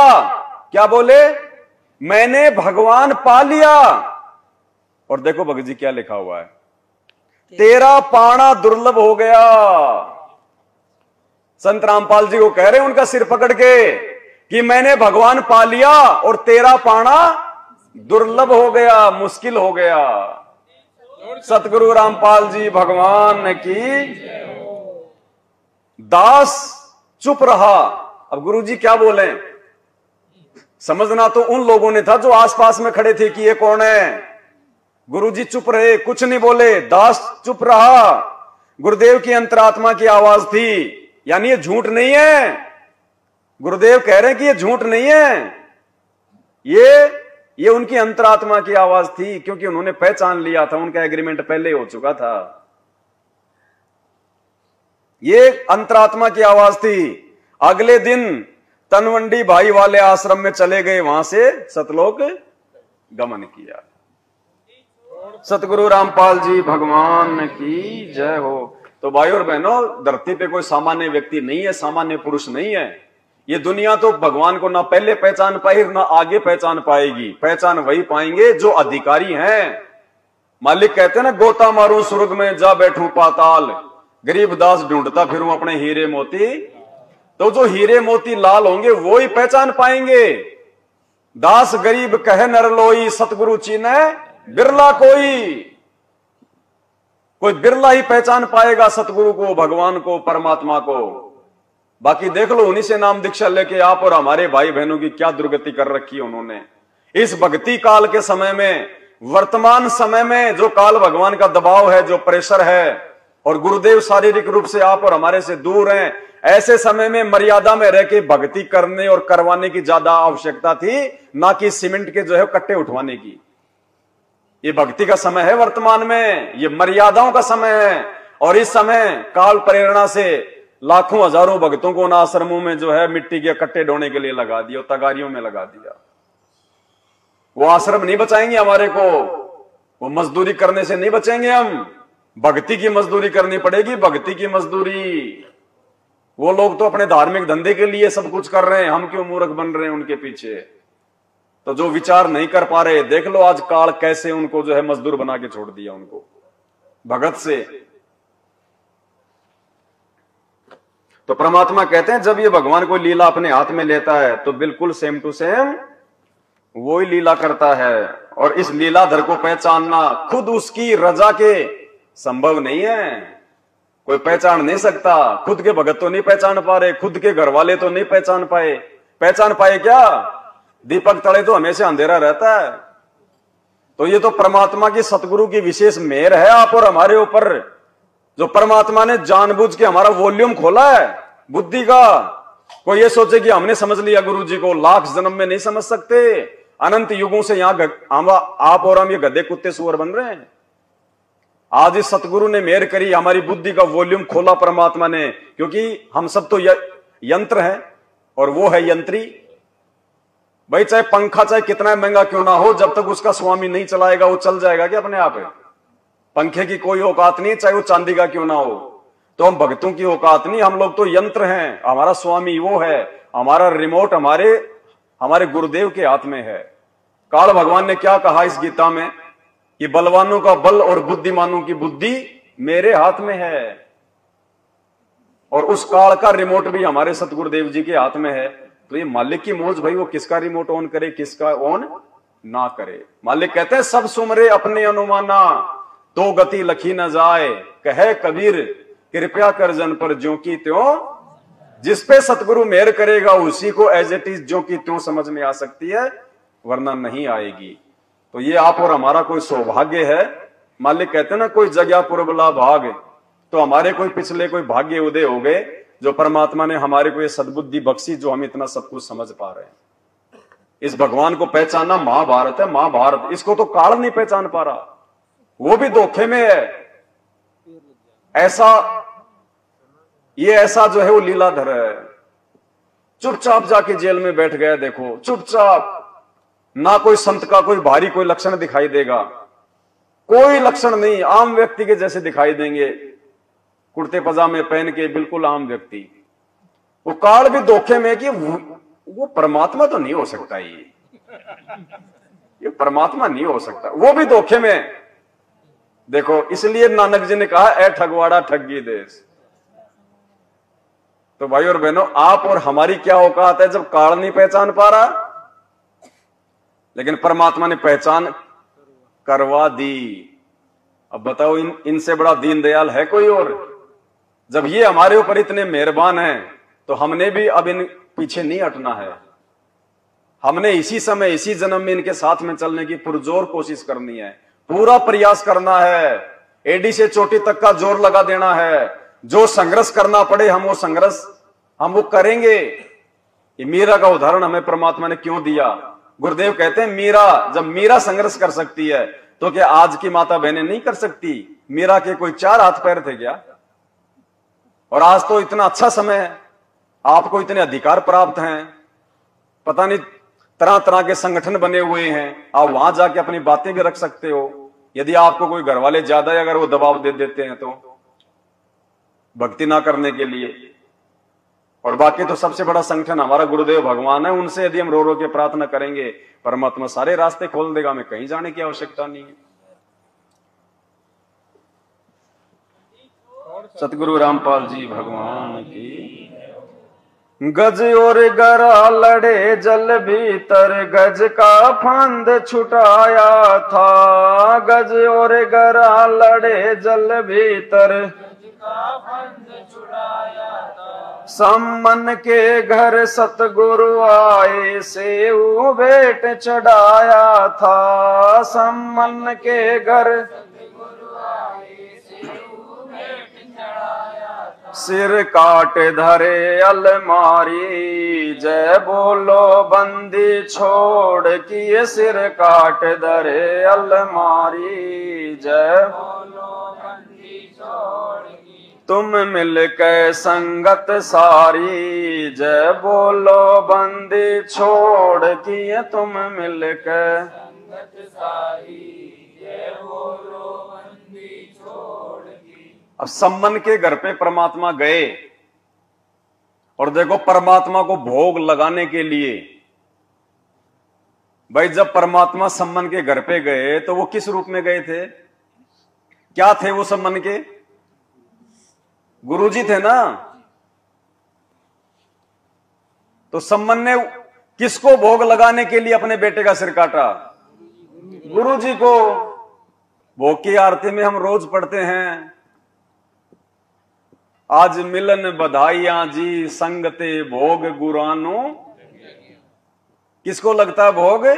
गुरुजी को, क्योंकि गुरुजी परमात्मा है, गुरुजी भगवान है। अरे सम्मन ने तो अपने गुरुदेव को भोग लगाने के लिए अपने इकलौते बेटे की गर्दन तक काट दी,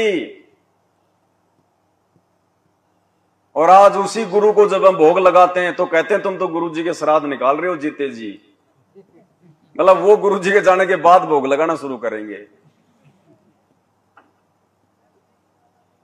ये बहुत बड़ी मेहर है परमात्मा की आप और हमारे ऊपर।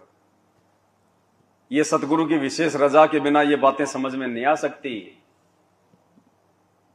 जब तक हम अपने वक्त गुरु को, प्रेजेंट गुरु को परमात्मा नहीं मानेंगे, हम लाख जन्म भी पार नहीं हो सकते। और जिस दिन हमने गुरु को भगवान मान लिया तो फिर भोग किसको लगाएंगे? और एक सत्संग में देखो गुरुजी क्या बात कह रहे हैं। एक 4 मिनट के सत्संग में परमात्मा ने सारा निचोड़ दे दिया। अगर पार होना है तो, मोक्ष प्राप्त करना है तो, एक एक लाइन को ध्यान से सुनना। जब आप त्रिकुटी पर पहुंचोगे वहां परमात्मा मिलेंगे इस दास के रूप में। जब हम त्रिकुटी पर पहुंचेंगे तो परमात्मा मिलेंगे इस दास के, कौन से दास के रूप में? सतगुरु रामपाल जी भगवान के रूप में। भाई जब हम त्रिकुटी पे जाएंगे और हमें वहां पे कोई अलग से परमात्मा नहीं मिलेगा, अलग से कोई भगवान नहीं मिलेगा। जो भगवान है, कोई भी है, अगर वो त्रिकुटी पर भी संत रामपाल जी का ही रूप बना के आएगा तो फिर वर्तमान में धरती पे क्या संत रामपाल जी के रूप में वो परमात्मा नहीं हो सकता? भाई जब हम त्रिकुटी पर भी नहीं पहचान पाएंगे और संत रामपाल जी का ही रूप बना के वो भगवान आएगा तो क्या पता वो भगवान वर्तमान में भी संत रामपाल जी के रूप में बैठा हो। भाई वर्तमान में वो ही संत रामपाल जी का रूप त्रिकुटी पे भी वही संत रामपाल जी का रूप, और सतलोक भी वही संत रामपाल जी छोड़ के आएंगे, तो भगवान कौन से दिन काम आएगा फिर? सिंहासन पे भी वही रूप है। और सैकड़ों भक्तों ने अपने इंटरव्यू दिए कि सतलोक के सिंहासन पे भी संत रामपाल जी बैठे हुए हैं, तो फिर वो तो भाई भगवान और है कौन? अगर है तो सामने क्यों नहीं आता? ये छुपन छुपाई खेलने का काम तो उस काल भगवान का है, वो नहीं आता सामने।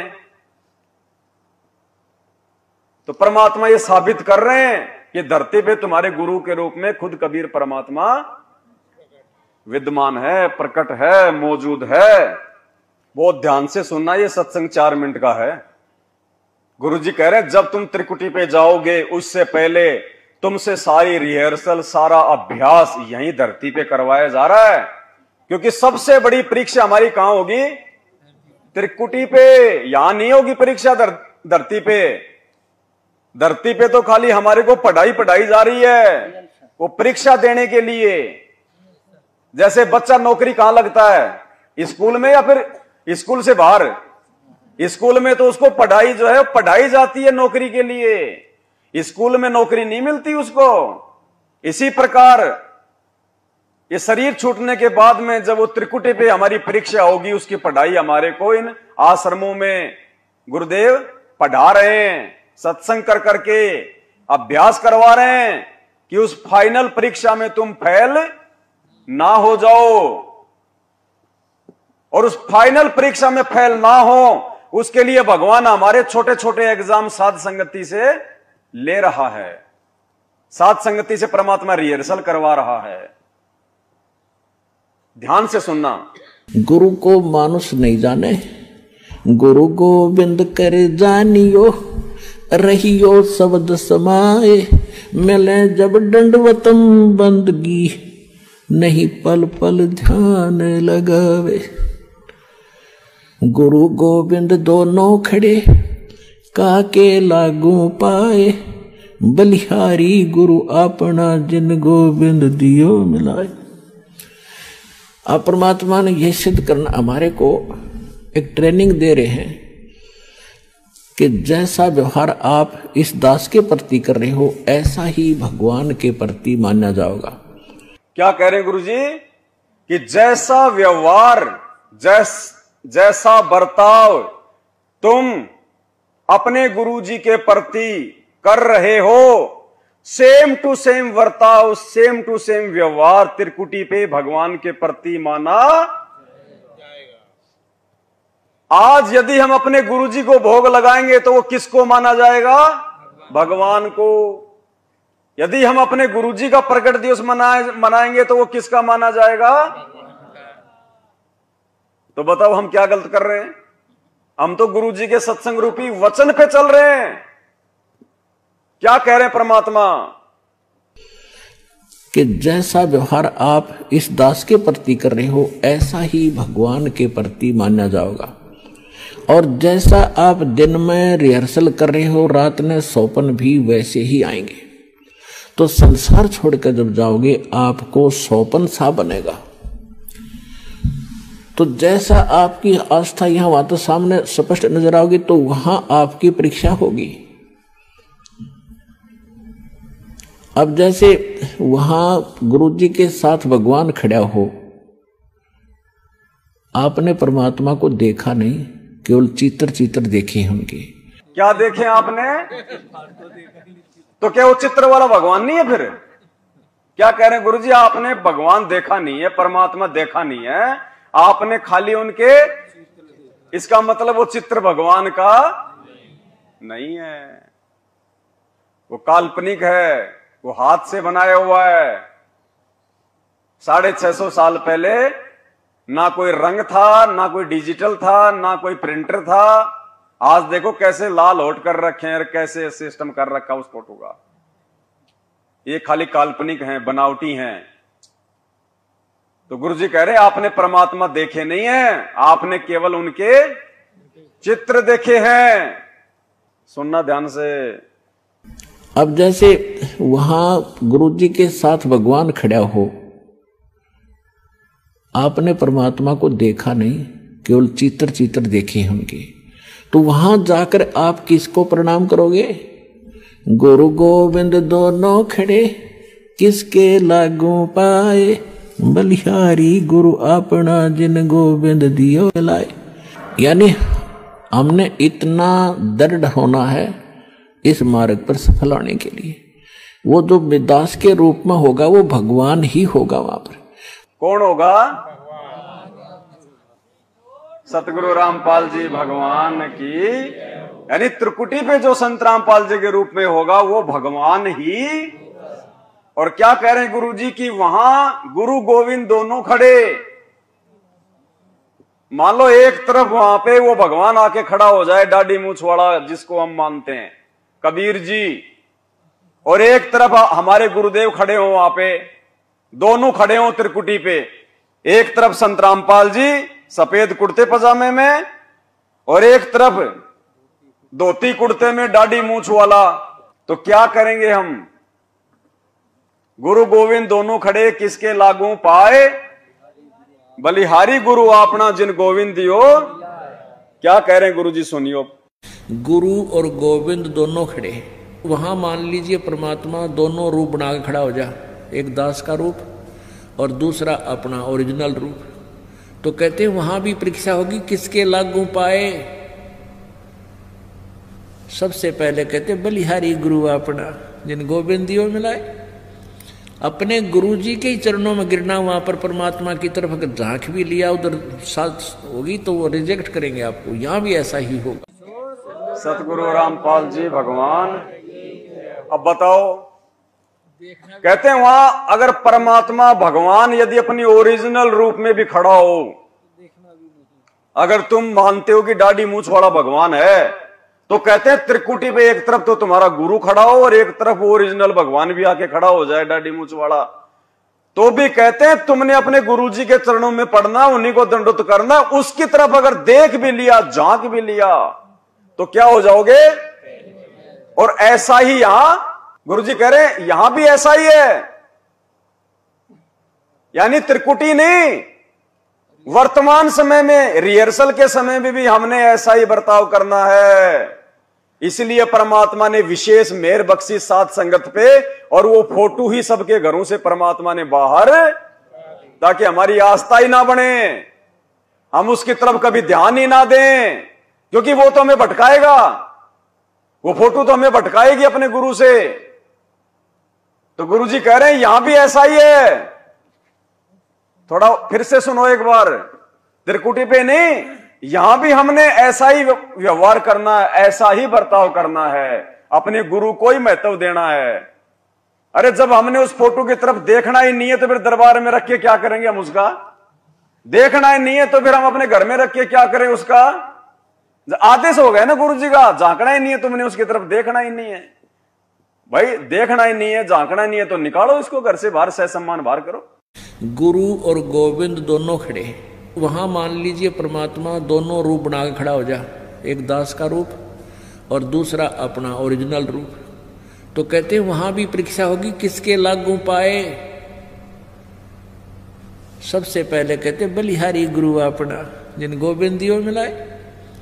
अपने गुरु जी के ही चरणों में गिरना, वहां पर परमात्मा की तरफ अगर झांक भी लिया उधर साथ होगी तो वो रिजेक्ट करेंगे आपको। यहां भी ऐसा ही होगा। तो यहां परमात्मा साध संगतियों में ही ऐसा करवा रहे हैं और कहीं देखने को नहीं मिलेगा। इसलिए गुरुदेव की विशेष मेहर है आप और हमारे ऊपर। इसलिए हम इतनी संख्या में भाई बहन आके इकट्ठे हो रहे हैं। बार बार इस काल के द्वारा हमारे को इतना तोड़ने का प्रयास करने के बाद भी जितना ये तोड़ता है उतने परमात्मा के बच्चे ज्यादा जुड़ते हैं। हर बार ऐसा पहले कम से कम 4 बार हो चुका, 4 बार 7-8 वर्षों में। काल सोचता कि बस अब की बार तो मैंने पूरी तरह से सात संगतियां नष्ट कर दी।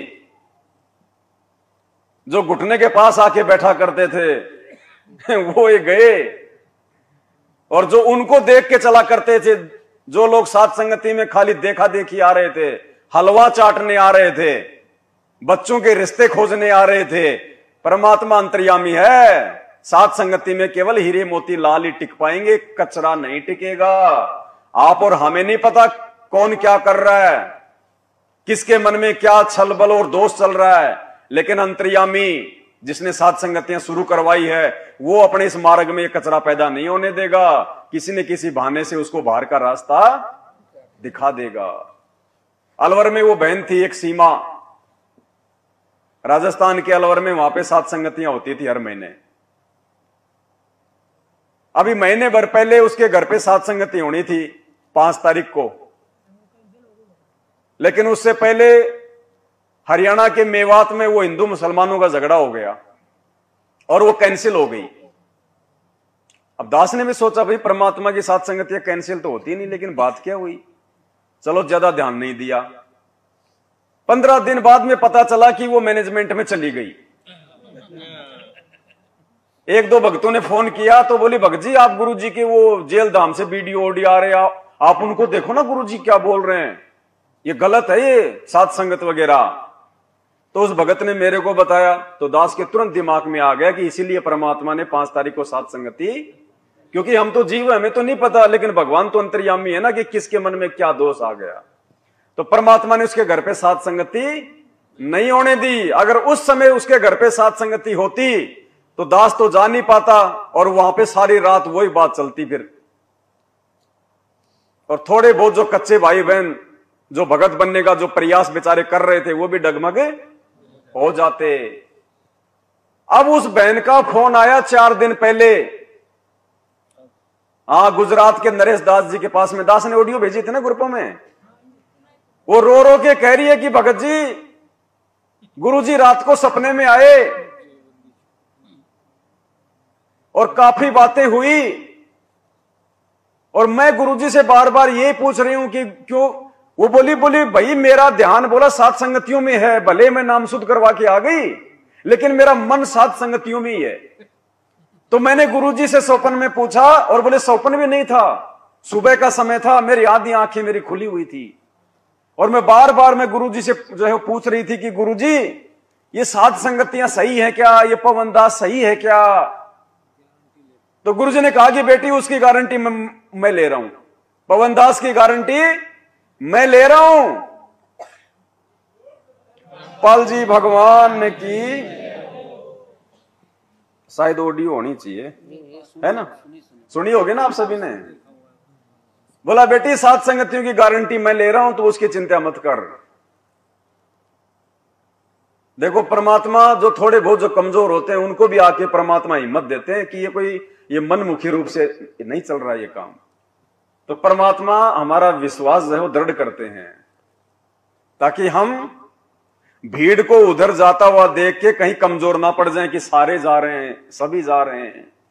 तो ये देखा देखी का मार्ग नहीं है, भेड़ चाल का मार्ग नहीं है। परमात्मा कहते हैं कामी क्रोधी लालची इनसे भक्ति ना होए, भक्ति करे कोई सूरमा जात वर्ण कुल, ये तो कोई बिरले कर पाएंगे। गुरुपद सेवा बिरला कोई जापे कृपा, और ये संसार विघन की घाटी कोई निकलेगा बिरला, ये सबका बस की बात नहीं है। ये तो सतगुरु के विशेष प्रताप से, उनकी मेहर से हम लोग सात संगतियों में रह सकते हैं। तो क्या बता रहे हैं परमात्मा, दृढ़ कर रहे हैं हमारे को ताकि हम त्रिकुटी वाली परीक्षा में फेल ना हो जाएं। ये सारी की सारी रिहर्सल 28 साल से गुरुजी ज्ञान समझा गए, दिन रात एक कर गए, और 2014 के बाद से भगवान ने सात संगतियां इसीलिए रखवाई हैं त्रिकुटी वाली परीक्षा में हम फेल ना हो जाएं। दास बार बार कहता है कि सतलोक जाने के लिए अगर कोई भगत बन सकता है तो साध संगति से ही बनेगा, दूसरा कोई रास्ता धरती पे नहीं है।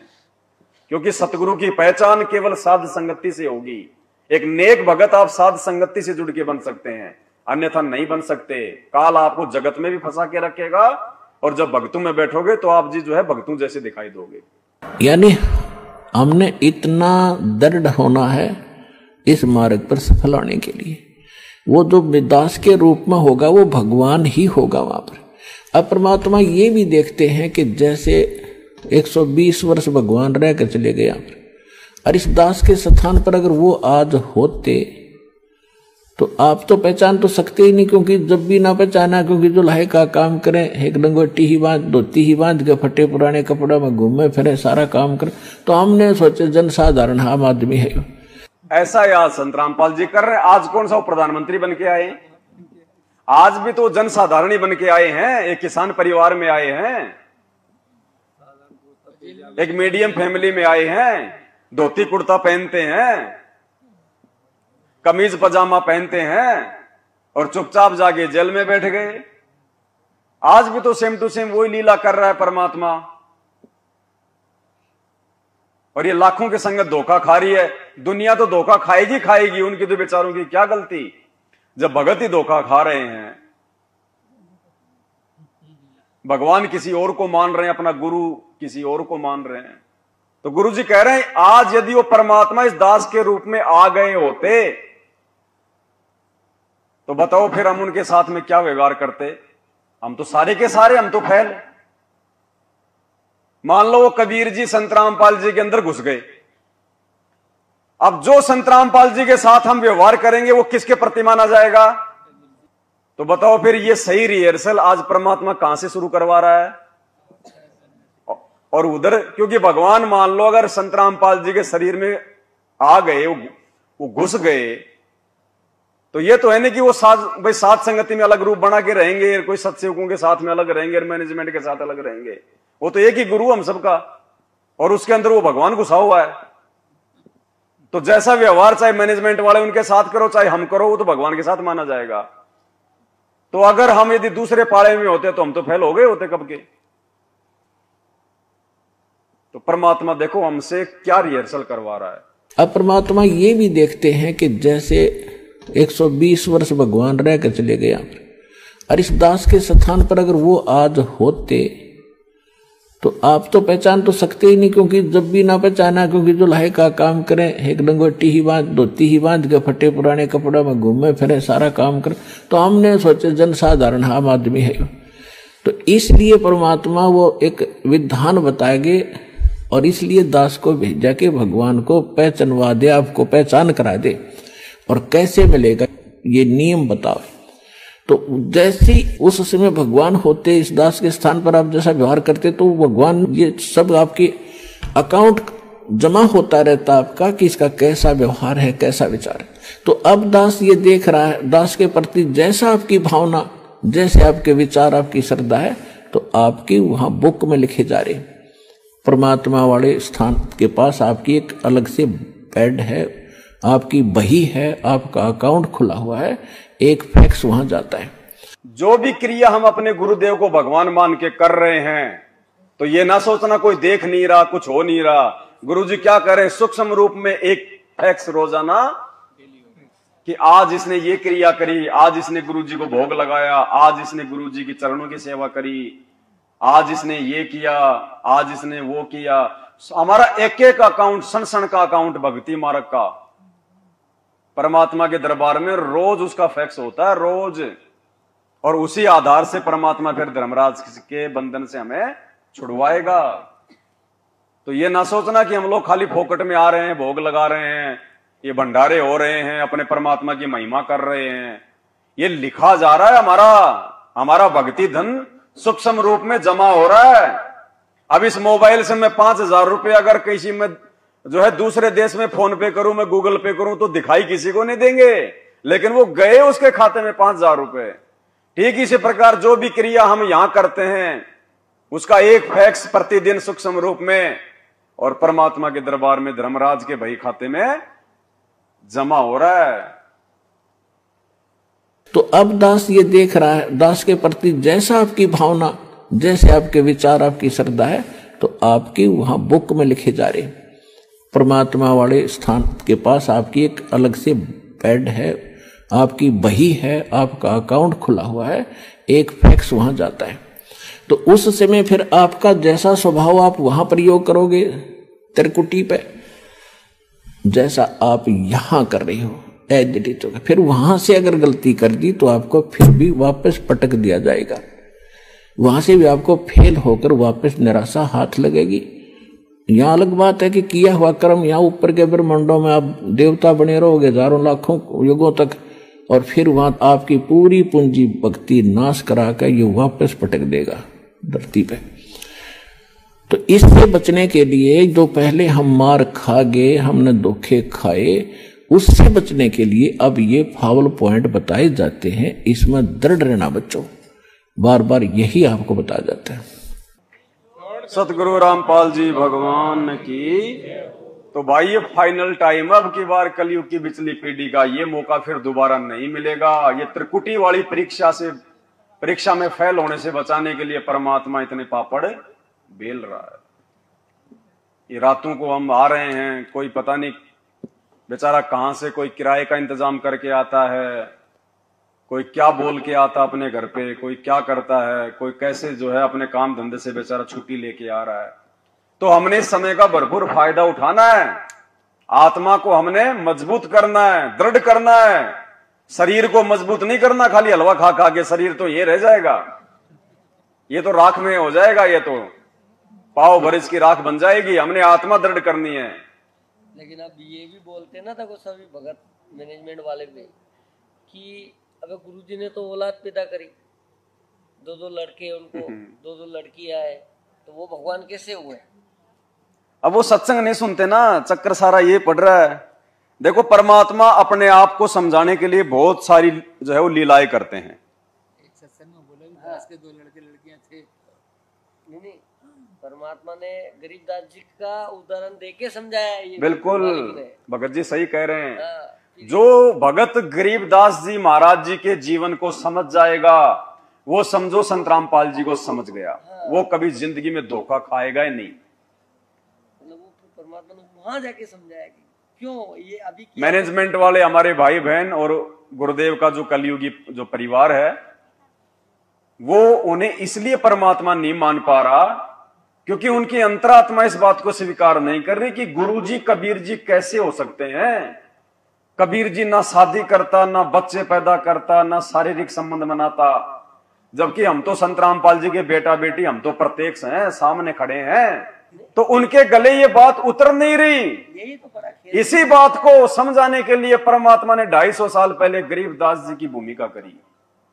वो भी जाट परिवार में, किसान परिवार में, धोती कुर्ता पहनने वाला, उन्होंने भी शादी करी, 6 उन्होंने बच्चे पैदा किए, तत्व ज्ञान समझाया, एक ग्रंथ साहिब लिख गए। और जब उन्होंने अपना शरीर छोड़ा तो उनकी चिता से अस्थियां नहीं मिली, और उसी शरीर में 35 वर्ष तक वो सहारनपुर में रह के लीला कर गए, ग्रंथ साहिब लिखवा गए भूमड़ भगत से। भैया मृत्यु हुई नहीं। परमात्मा की तो मृत्यु होती ही नहीं, मृत्यु शब्द तो आप और हमारे लिए है। और जो भगत वास्तव में अपने सतगुरु के प्रत्येक नियम पे चलेगा, मृत्यु उसकी भी नहीं होगी। परमात्मा ने कह रखा है, ऐसा शरीर भेजूंगा। सतगुरु रामपाल जी भगवान की। जिला हमीरपुर उत्तर प्रदेश से हैं। अच्छा। और भैंसों को चराने के लिए गए थे तो मुझको वो गराजे दिखी बाम्बी में। अब ये मन तो चंचल है, तो मैंने सोचा कि शाम का टाइम था, उखाड़ लेता हूँ। तो मैं बाम्बी में चढ़ गया और बिचखापर ने काट लिया। किसने? बिचखापर ने। विषखापर कोई सांप आता होगा, इतना बिचखापर होता है। वो छोटा सा सांप आता ना, वो जहरीला वो सांप तो कम जहरीला होता, वो ज्यादा जहरीला होता। वो गोयरा गोयरा गोयरा गोयरा गोयरा गोयरा गोयरा तो 4 पैर वाला। मैं गांव में बताता हूँ कि मतलब हमारे गुरुजी परमात्मा, तो वो तो नहीं मानते हैं। तो मेरे विचार में ये आया कि अगर कुछ होता है तो ये बेइज्जती करेंगे गांव वाले कि अपने गुरुजी को भगवान बताते हैं ये। तो परमात्मा ने ऐसी मेहर करी कि मतलब वो गुनासा मार गया। गुनासा 1 महीने हो गया। मैं सोच रहा था कि भोपाल साध संगति में जाऊंगा तो भक्तों को बताऊंगा तो दृढ़ता आएगी। तो वो 1 महीना हो गया है, लेकिन उसका थोड़ा सा अंश अभी भी है, मतलब लीला पड़ा है, लीला पड़ गया, अभी भी है। कहाँ पे? इधर है, दिखाओ ना।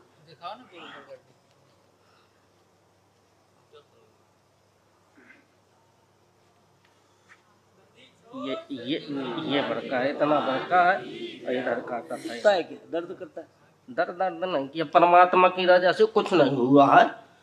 और पूरा गुनाह था मार के तुम जान गए कि परमात्मा ने मेहर कर दी। नहीं वो शरीर में नहीं गया, गुनाह था मार गया। भारी रहा, विष अंदर नहीं था, खून में प्रविष्ट नहीं हुआ। बंदी छोड़ सदगुरु रामपाल जी भगवान की जय हो। ये अपने गुरुदेव पूर्ण परमात्मा है, इसमें नहीं रहना भ्रम में, और मर्यादा में रख के भक्ति करो। और मर्यादा में है इसलिए, नहीं तो काम हो जाता है। काल पल पल गेम बजा रहा है। बंदी छोड़ सदगुरु रामपाल जी भगवान की जय हो। सही कह रहे हैं भगत जी, ये तो परमात्मा की मेहर है, उनकी रजा है। इसलिए तो परमात्मा कहते हैं जय अग्नि तन निकट न आवे दूरी जात रंगाई। अगर मर्यादा में रह के भगत अगर भक्ति कर रहा है और अपने गुरुदेव भगवान के प्रति समर्पित है, तो भाई आप मतलब मीरा को देख लो ना। मीरा ने तो पी लिया था पूरा आधी किलो जहर, और आधी घंटे तक वो उसका देवर वहीं खड़ा रहा, लेकिन बाड़ी बाका नहीं होने दिया। परमात्मा क्या कहते हैं, पीवत ही हो अमृत बन गया होगा सरद, कालजे में जो है मतलब ठंडक और दे दी उस जहर में।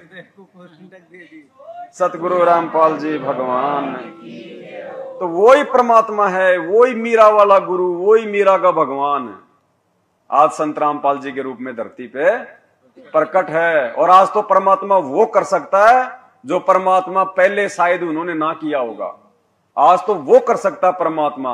और आप देख लेना, इस मृत लोक से जाने से पहले परमात्मा वो चमत्कार, वो लीलाएं करके जाएगा, तभी ये दुनिया 1000 साल तक भक्ति करेगी। अगर ऐसे मर गए गुरुदेव, अगर आप और हमारी तरह, कोई भक्ति नहीं करेगा 1000 साल तक, कोई नहीं मानेगा इनको।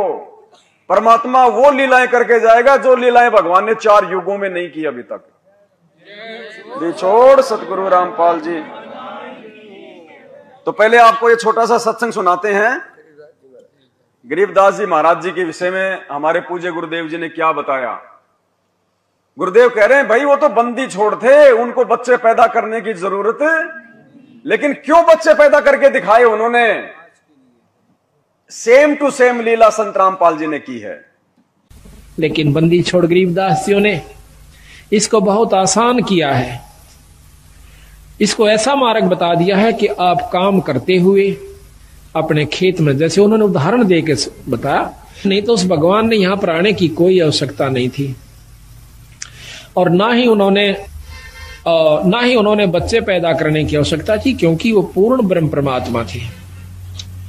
लेकिन हमारे इस भ्रम को दूर करने के लिए कि आपके मन में क्या जमा हो चुकी, हमारे अंदर भी यही थी। हम तो एक साधारण सा अपना नाम ले लिया करते थे, आरती कर लिया करते थे, जब तक हमने पूर्ण ज्ञान नहीं हुआ था। इस उद्देश्य से कि हमारे थोड़े बहुत काम सर जाएंगे, भगवान की आरती कर लें, बाकी प्राप्ति की हमें कोई उम्मीद नहीं थी, परमात्मा प्राप्ति की। जब से बंदी छोड़ गरीबदासियों का, कबीर साहिब का ज्ञान देखा, इसको समझा, और वे साथ में ये भी पता चला कि ये गृहस्थी थे, बाल बच्चेदार थे, इन्होंने अपने बच्चों के सारी ये क्रियाक्रम किया, विवाह भी किया, और साथ में उनका पालन पोषण भी किया, और फिर भक्ति करके परमात्मा प्राप्ति भी की। तो जब हमारे मन में यह कुछ उत्सुकता पैदा हुई कि जब बंदी छोड़ गरीबदास जी सारे काम को करते हुए पार हुए, तो हम भी हो सकते हैं। इसलिए परमात्मा ने आज ये लीला की है, ये शादी वाली, ये बच्चे वाली नहीं, ये परमात्मा है, परमेश्वर है। इनका शरीर आप और हमारी तरह हाड़ मास का नहीं है। अरे रोज पढ़ते हैं हम नित्य नियम में। एक बात बताओ, नित्य नियम हम करते हैं, हम किन के सामने खड़े होके कर रहे हैं? गुरुदेव भगवान के सामने खड़े होके नित्य नियम करते हैं, और उनके लिए कर रहे हैं ना। गरीब ऐसा सतगुरु हम मिल्या तेज पुंज के अंग, क्या कह रहे हैं हम संत रामपाल जी को रोज? ये ना समझना कि ये गरीबदास जी अपने गुरु जी के लिए बोल रहे हैं। अगर कोई ये समझता है कि ये गरीबदास जी की वाणियां हैं और गरीबदास जी तो अपने गुरु जी के लिए कह रहे हैं जो उनको मिले थे वहां पे वो छुडानी में आके, तो नालायकों फिर हम क्या कर रहे हैं? फिर हम तो फिर गरीबदास जी के गुरु की महिमा गा रहे हैं या फिर अपने गुरु की गा रहे हैं? अरे फिर हम नित्य नियम क्यों कर रहे हैं? हम तो गरीबदास जी के गुरु की महिमा कर रहे हैं। हमारा गुरु कौन है? गरीबदास जी कोई भगत वगत नहीं थे, वो तो लीला कर रहे थे, खुद परमात्मा थे, बंदी छोड़ थे वो। और ये वाणियां परमात्मा ने कोई अपने लिए नहीं लिखी, ये वाणियां आप और हमारे लिए लिखवाई है परमात्मा ने, आज के समय के लिए। तो हम अपने गुरुदेव से प्रार्थना कर रहे हैं, हम अपने गुरुदेव की महिमा कर रहे हैं। नित्य नियम में सतगुरु की महिमा है। गरीब ऐसा सतगुरु हम मिल्या, तेज पुंज के अंग और झिलमिल नूर जहूर है। तो हम तो अपने गुरु की महिमा कर रहे हैं, अपने गुरु जी को कह रहे हैं हम, संत रामपाल जी भगवान को, ये परमेश्वर आपके तो तेज पुंज के अंग हैं, आप और हमारी तरह हाड़ मांस के नहीं है। गरीब ऐसा सतगुरु हम मिल्या, तेज पुंज की लोय, लोय मानी शरीर, पूरा शरीर परमात्मा आपका तेज पुंज का है, नूरी है। शुक्रम अकायम ऐसनावीरम। तो संत रामपाल जी ने बच्चे पैदा करने की जरूरत नहीं थी, शादी करने की जरूरत नहीं थी।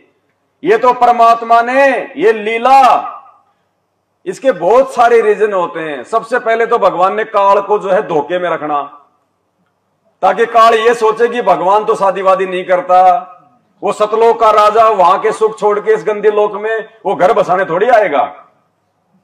अगर शादी करनी होती, बच्चे पैदा करने होते तो परमात्मा सतलोक में कर लेता। वहां तो एक से बढ़ के एक सुंदरियां हैं, हंस है वहां पे। तो इस गंदे लोक में आके परमात्मा 2 कोटि के जीवों से शादी करेगा, बच्चे पैदा करके यहां पे परमात्मा मतलब घर बसाएगा। जो हमारा घर उजड़वाने के लिए आया है वो अपना घर बसाएगा। हम घर फूके अपना, लुका लेने हाथ, उनका भी घर फूक दे दो चले हमारे, तो खुद यहां पे वो घर बसाने आएगा। ये लीला करता है परमात्मा, काल को धोखा देने के लिए, अपने आप को छुपाते हुए। और दूसरा, इन नकली और ज्ञानहीन धर्मगुरुओं ने जो धारणा फैला रखी है कि भैया खाली ब्रह्मचारी भगवान प्राप्त कर सकता है, गृहस्थी तो परमात्मा प्राप्त, गृहस्थी तो खाली उनके धोख मारो और उनको जो है दान धर्म देके उनका पेट भरते रहो, बाकी तो ब्रह्मचारी पार होगा। तो परमात्मा ने ये झूठी धारणा को भी जो है तोड़ना था कि परमात्मा की भक्ति चाहे गृहस्थी करो चाहे ब्रह्मचारी करो, उस सही नाम की और मर्यादाओं की जरूरत है। तो बहुत सारी धारणाएं हैं जिनको परमात्मा, जिनका खंडन करने के लिए इस प्रकार की लीलाएं करते हैं। और नहीं फिर अगर शादी वादी नहीं होती, ऐसे होते तो हमें कोई भी हमारे को भ्रमित कर देता, अरे तुम क्यों उस मोटे के पीछे लग रहे हो, ना उसका घर ना कोई परिवार, हो तो फालतू फोकट में है, तुम्हारे तो बाल बच्चे, अपना कमाओ दमाओ, क्यों जा रहे हो तुम उसके पीछे। उसको तो खाने कमाने में जोर आता था इसलिए शादी नहीं करी। बहुत सारी बातें लोग बनाते। तो परमात्मा बहुत सारी जो है इन झूठी धारणाओं का भी यहां पे आके इस प्रकार की लीला करके ये खंडन करता है। अब परमात्मा ने एक लीला करी, भाई ये तो सबका आराध्य देव है, देवों का देव है ये तो। क्या कह रहे हैं गुरुदेव, 33 कोटि अधारा ध्यान है 87 33 करोड़ देवी देवता, 88,000 ऋषि, 12 करोड़ ब्राह्मण, ये भी इसी कबीर परमात्मा की महिमा करते हैं, इसी का गुणगान। भले चाहे उनका ध्यान नहीं है कि ये भगवान है, लेकिन जब आत्मा दुखी होती है तो किसको पुकारती है, परमात्मा को। वो ये नहीं देखती फिर मैं कौन सा बाबा पूज रहा हूं, मैं कौन सा देव पूज रहा हूं। जब विशेष संकट आत्मा पे आता है तो आत्मा से वो परमात्मा को ही पुकारता है। तो सबकी पूजा का आधार ये कबीर परमात्मा सतगुरु रामपाल जी भगवान है। और गुरुदेव ने लीला ये क्यों करी, सबका आराध्य होने के बावजूद 25 साल तक इन्होंने हनुमान जी की पूजा करी। बताया ना गुरुदेव ने सत्संगों में, क्यों भाई, परमात्मा तो किसी की पूजा करता ही नहीं। लोग ये भी कह देंगे कि भगवान तो कभी किसी की पूजा करता ही नहीं, भगवान तो इनकी पूजा छुड़वाने आता है। और तुम्हारे गुरुजी ने तो 25 साल तक हनुमान जी की पूजा करी, बाबा श्याम जी की पूजा करी, दिन में 7-7 बार हनुमान चालीसा करते थे, और खुद तुम्हारे गुरुजी कह रहे हैं बात सही है। अब ये लीला परमात्मा क्यों करता है। बहुत सारे ऐसे लोग जो बचपन से ही जो भक्ति में लग जाते हैं, किसी को 40 साल हो गए, किसी को 50 साल हो गई। जैसे रामानंद जी थे 650 साल पहले, जब परमात्मा उनको मिले, परमात्मा की उम्र तो जो है मतलब 5 वर्ष की और उनकी 104 वर्ष की हो गई। और आके भगवान ने उनको ज्ञान दिया, उनको सब कुछ दिखाया ऊपर उनकी आत्मा को ले जाके। तो रामानंद जी ने क्या कहा था कि भगवान अब मैं कहां से मोक्ष प्राप्त कर पाऊंगा, मैंने तो मेरी पूरी जिंदगी जो है विष्णु भगवान की साधना में, इन्हीं की उपासना में मैंने तो व्यतीत कर दी, और अब तो मेरा शरीर छूटने का समय हो गया, अब कैसे मुझे मोक्ष प्राप्त हो सकता है। तो परमात्मा ने उनको क्या समझाया था कि जैसे कोई रस्सी होती है, वो कुएं में जा रही है बाल्टी के साथ, और जाते जाते यदि उसका वो सिरा पीछे का हाथ लग गया तो समझो कुछ नहीं गया। तो वर्तमान में परमात्मा ने ये 25 साल तक परमात्मा होने के बावजूद भी हनुमान जी की पूजा करने की लीला इसलिए करी कि जो आत्माएं वर्षों से इन पूजा पाठों में जो लगी हुई है, किसी की 60 साल की उम्र हो गई, किसी की 80 साल की उम्र हो गई, कोई मंदिर में जो है कोई जो है पुजारी बन के बैठा हुआ है, कोई बेचारा शास्त्री बन के बैठा हुआ है, और जब उनको इस ज्ञान का पता चलेगा तो वो सवाल करेंगे वो गुरुजी से कि गुरुजी हम क्या करें, हमने तो पूरा जिंदगी अनुपासना में बिता दिया, अब तो हमारा जो है मतलब मरने का समय हो गया। तो गुरुजी उनको समझाते थे आश्रम में बैठा के कि देख भाई, मैंने भी तो 25 साल तक हनुमान जी की पूजा करी थी, और जिस दिन मुझे पता चला इस ज्ञान का उसी दिन मैंने छोड़ दी और इस सत्य ज्ञान को मैंने अपना लिया, और थोड़े समय में परमात्मा ने मुझे भक्ति से जो है वो परिपूर्ण कर दिया। तो उन आत्माओं का वो दिल डटेगा कि भाई जब गुरुजी ने 25 साल तक करी, जब तो भाई फिर जो है गुरुजी कह रहे हैं तो जो है कोई दिक्कत नहीं, तो तुरंत उसका ध्यान हट जाएगा फिर कि मैंने क्या किया और मैंने क्या नहीं किया। आज से पहले वो चिंता नहीं रहेगी फिर उसको। तो परमात्मा अपने बच्चों को चिंता मुक्त करने के लिए भी जो है इस प्रकार की लीलाएं करते हैं। अल जी भगवान की। और कोई ये कहता कि भगवान ने नहीं करी पूजा, आज से पहले नहीं करी, तो ये भी नहीं है। जब 650 साल पहले वो कबीर परमात्मा गोरखनाथ से ज्ञान गोष्ठी करने गया था, तो कौन सी मतलब संप्रदाय का होके गया था? वैष्णव संप्रदाय का। गले में कंठी माला भी थी, टोपी भी थी, तिलक भी लगा रखा था, सफेद कपड़े भी थे, कांख में वो थैला भी था। तो परमात्मा वैष्णव संप्रदाय के बन के गए थे। तो ऐसा नहीं है कि ये लीलाएं करता है ये परमात्मा, इनको किसी की पूजा करने की आवश्यकता नहीं है। ये तो पूरी दुनिया का जो है ये पूज्य देव है। सतगुरु जी की दया हुई जब भगत तेरा हर्षाया था। सतगुरु जी की दया हुई जब भगत तेरा हर्षाया था। काशी जी में आश्रम तुम्हारा इस दिन ने पाया था। काशी जी में ये संत सदा उपकारी। जय बोलो बंदी छोड़ किए ये संत सदा उपकारी। जय बोलो बंदी छोड़ किए तुम मिलकर संगत सारी। जय बोलो बंदी छोड़ की तुम मिलकर संगत सारी। जय बोलो बंदी छोड़ छोड़ की। जय बोलो बंदी छोड़ की। जय बोलो बंदी छोड़ की। जय बोलो बंदी छोड़ की तुम मिलकर संगत सारी। जय बोलो बंदी छोड़ की संगत सारी। जय बोलो बंदी छोड़ की। सतगुरु जी की दया हुई जब भगत तेरा हर्षाया था। अब कितना बड़ा रहस्य है इस वाणी में। हर शब्द के लास्ट में परमात्मा गहरा संकेत छोड़ते हैं। सतगुरु जी की दया हुई जब भगत तेरा हर्षाया था। देखो इस शब्द को सतगुरु रामपाल जी भगवान ने बहुत बार समझाया, लेकिन लास्ट की वाणी इन्होंने कभी नहीं समझाई। लास्ट की वाणी इन्होंने साथ संगति के लिए छोड़ी, क्योंकि लास्ट की वाणी में सतगुरु रामपाल जी भगवान की जो है रहस्य है, संकेत है। सतगुरु जी की दया हुई जब भगत तेरा हर्षाया था। और काशी जी में आश्रम तुम्हारा इस दिन ने। इस दिन ने का मतलब संत रामपाल जी ने, यानी संत रामपाल जी कह रहे हैं कि काशी में जो आपका आश्रम था वो इस रामपाल दास को मिला था, रामपाल दास को प्राप्त। अब बताओ काशी में संत रामपाल जी का कौन सा आश्रम है भाई? बता दो, है कोई आश्रम काशी में संत रामपाल जी का? फिर क्यों कह रहे हैं कि काशी जी में आश्रम तुम्हारा इस दीन ने पाया था?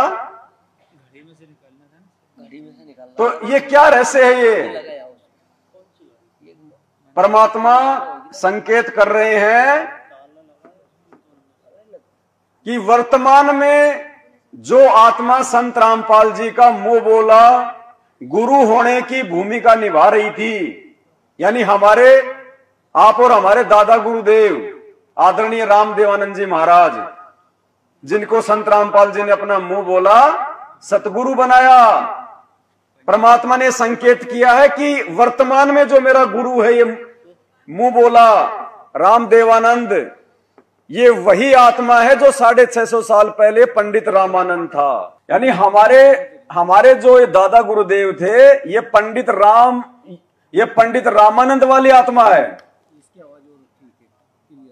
क्या कह रहे हैं गुरुदेव? सतगुरु जी की दया हुई तो भगत तेरा हर्षाया था, और काशी जी में आश्रम तुम्हारा इस दीन ने पाया था। यानी संत रामपाल जी अपने वर्तमान वाले गुरु जी को कह रहे हैं कि काशी जी में आश्रम तुम्हारा इस दीन ने, यानी हे गुरुदेव 650 साल पहले आप काशी में पंडित रामानंद जी वाली आत्मा थी, और उस समय आपके जाने के बाद में वो आश्रम इस कबीर ने, इस दास ने संभाला था। यानी आपके जाने के बाद में आपका जो आश्रम था, इस मार्ग को आगे चलाने के लिए इस रामपाल दास को ही प्राप्त हुआ था, पाया था, यानी प्राप्त हुआ था। काशी जी में आश्रम तुम्हारा इस दीन ने पाया था। ये संकेत है परमात्मा के। वरना बता दो संत रामपाल जी ने काशी में कौन सा आश्रम पा लिया? है कोई आश्रम उनका? ये परमात्मा संकेत कर रहे हैं यहां पे इन चीजों को। यानी वर्तमान में संत रामपाल जी कोई जीव नहीं है, कोई मानुष नहीं है, ये वही कबीर परमात्मा है जो 650 साल पहले आए थे। हर जगह परमात्मा सांकेतिक दृष्टि से ही समझाएगा। शब्द सैन सतगुरु की पहचान है वो पावे अटल, जो अपने गुरुदेव के संकेतों को पहचानेगा वही अटल सुहाग अर्थात सतलोक को प्राप्त कर पाएगा।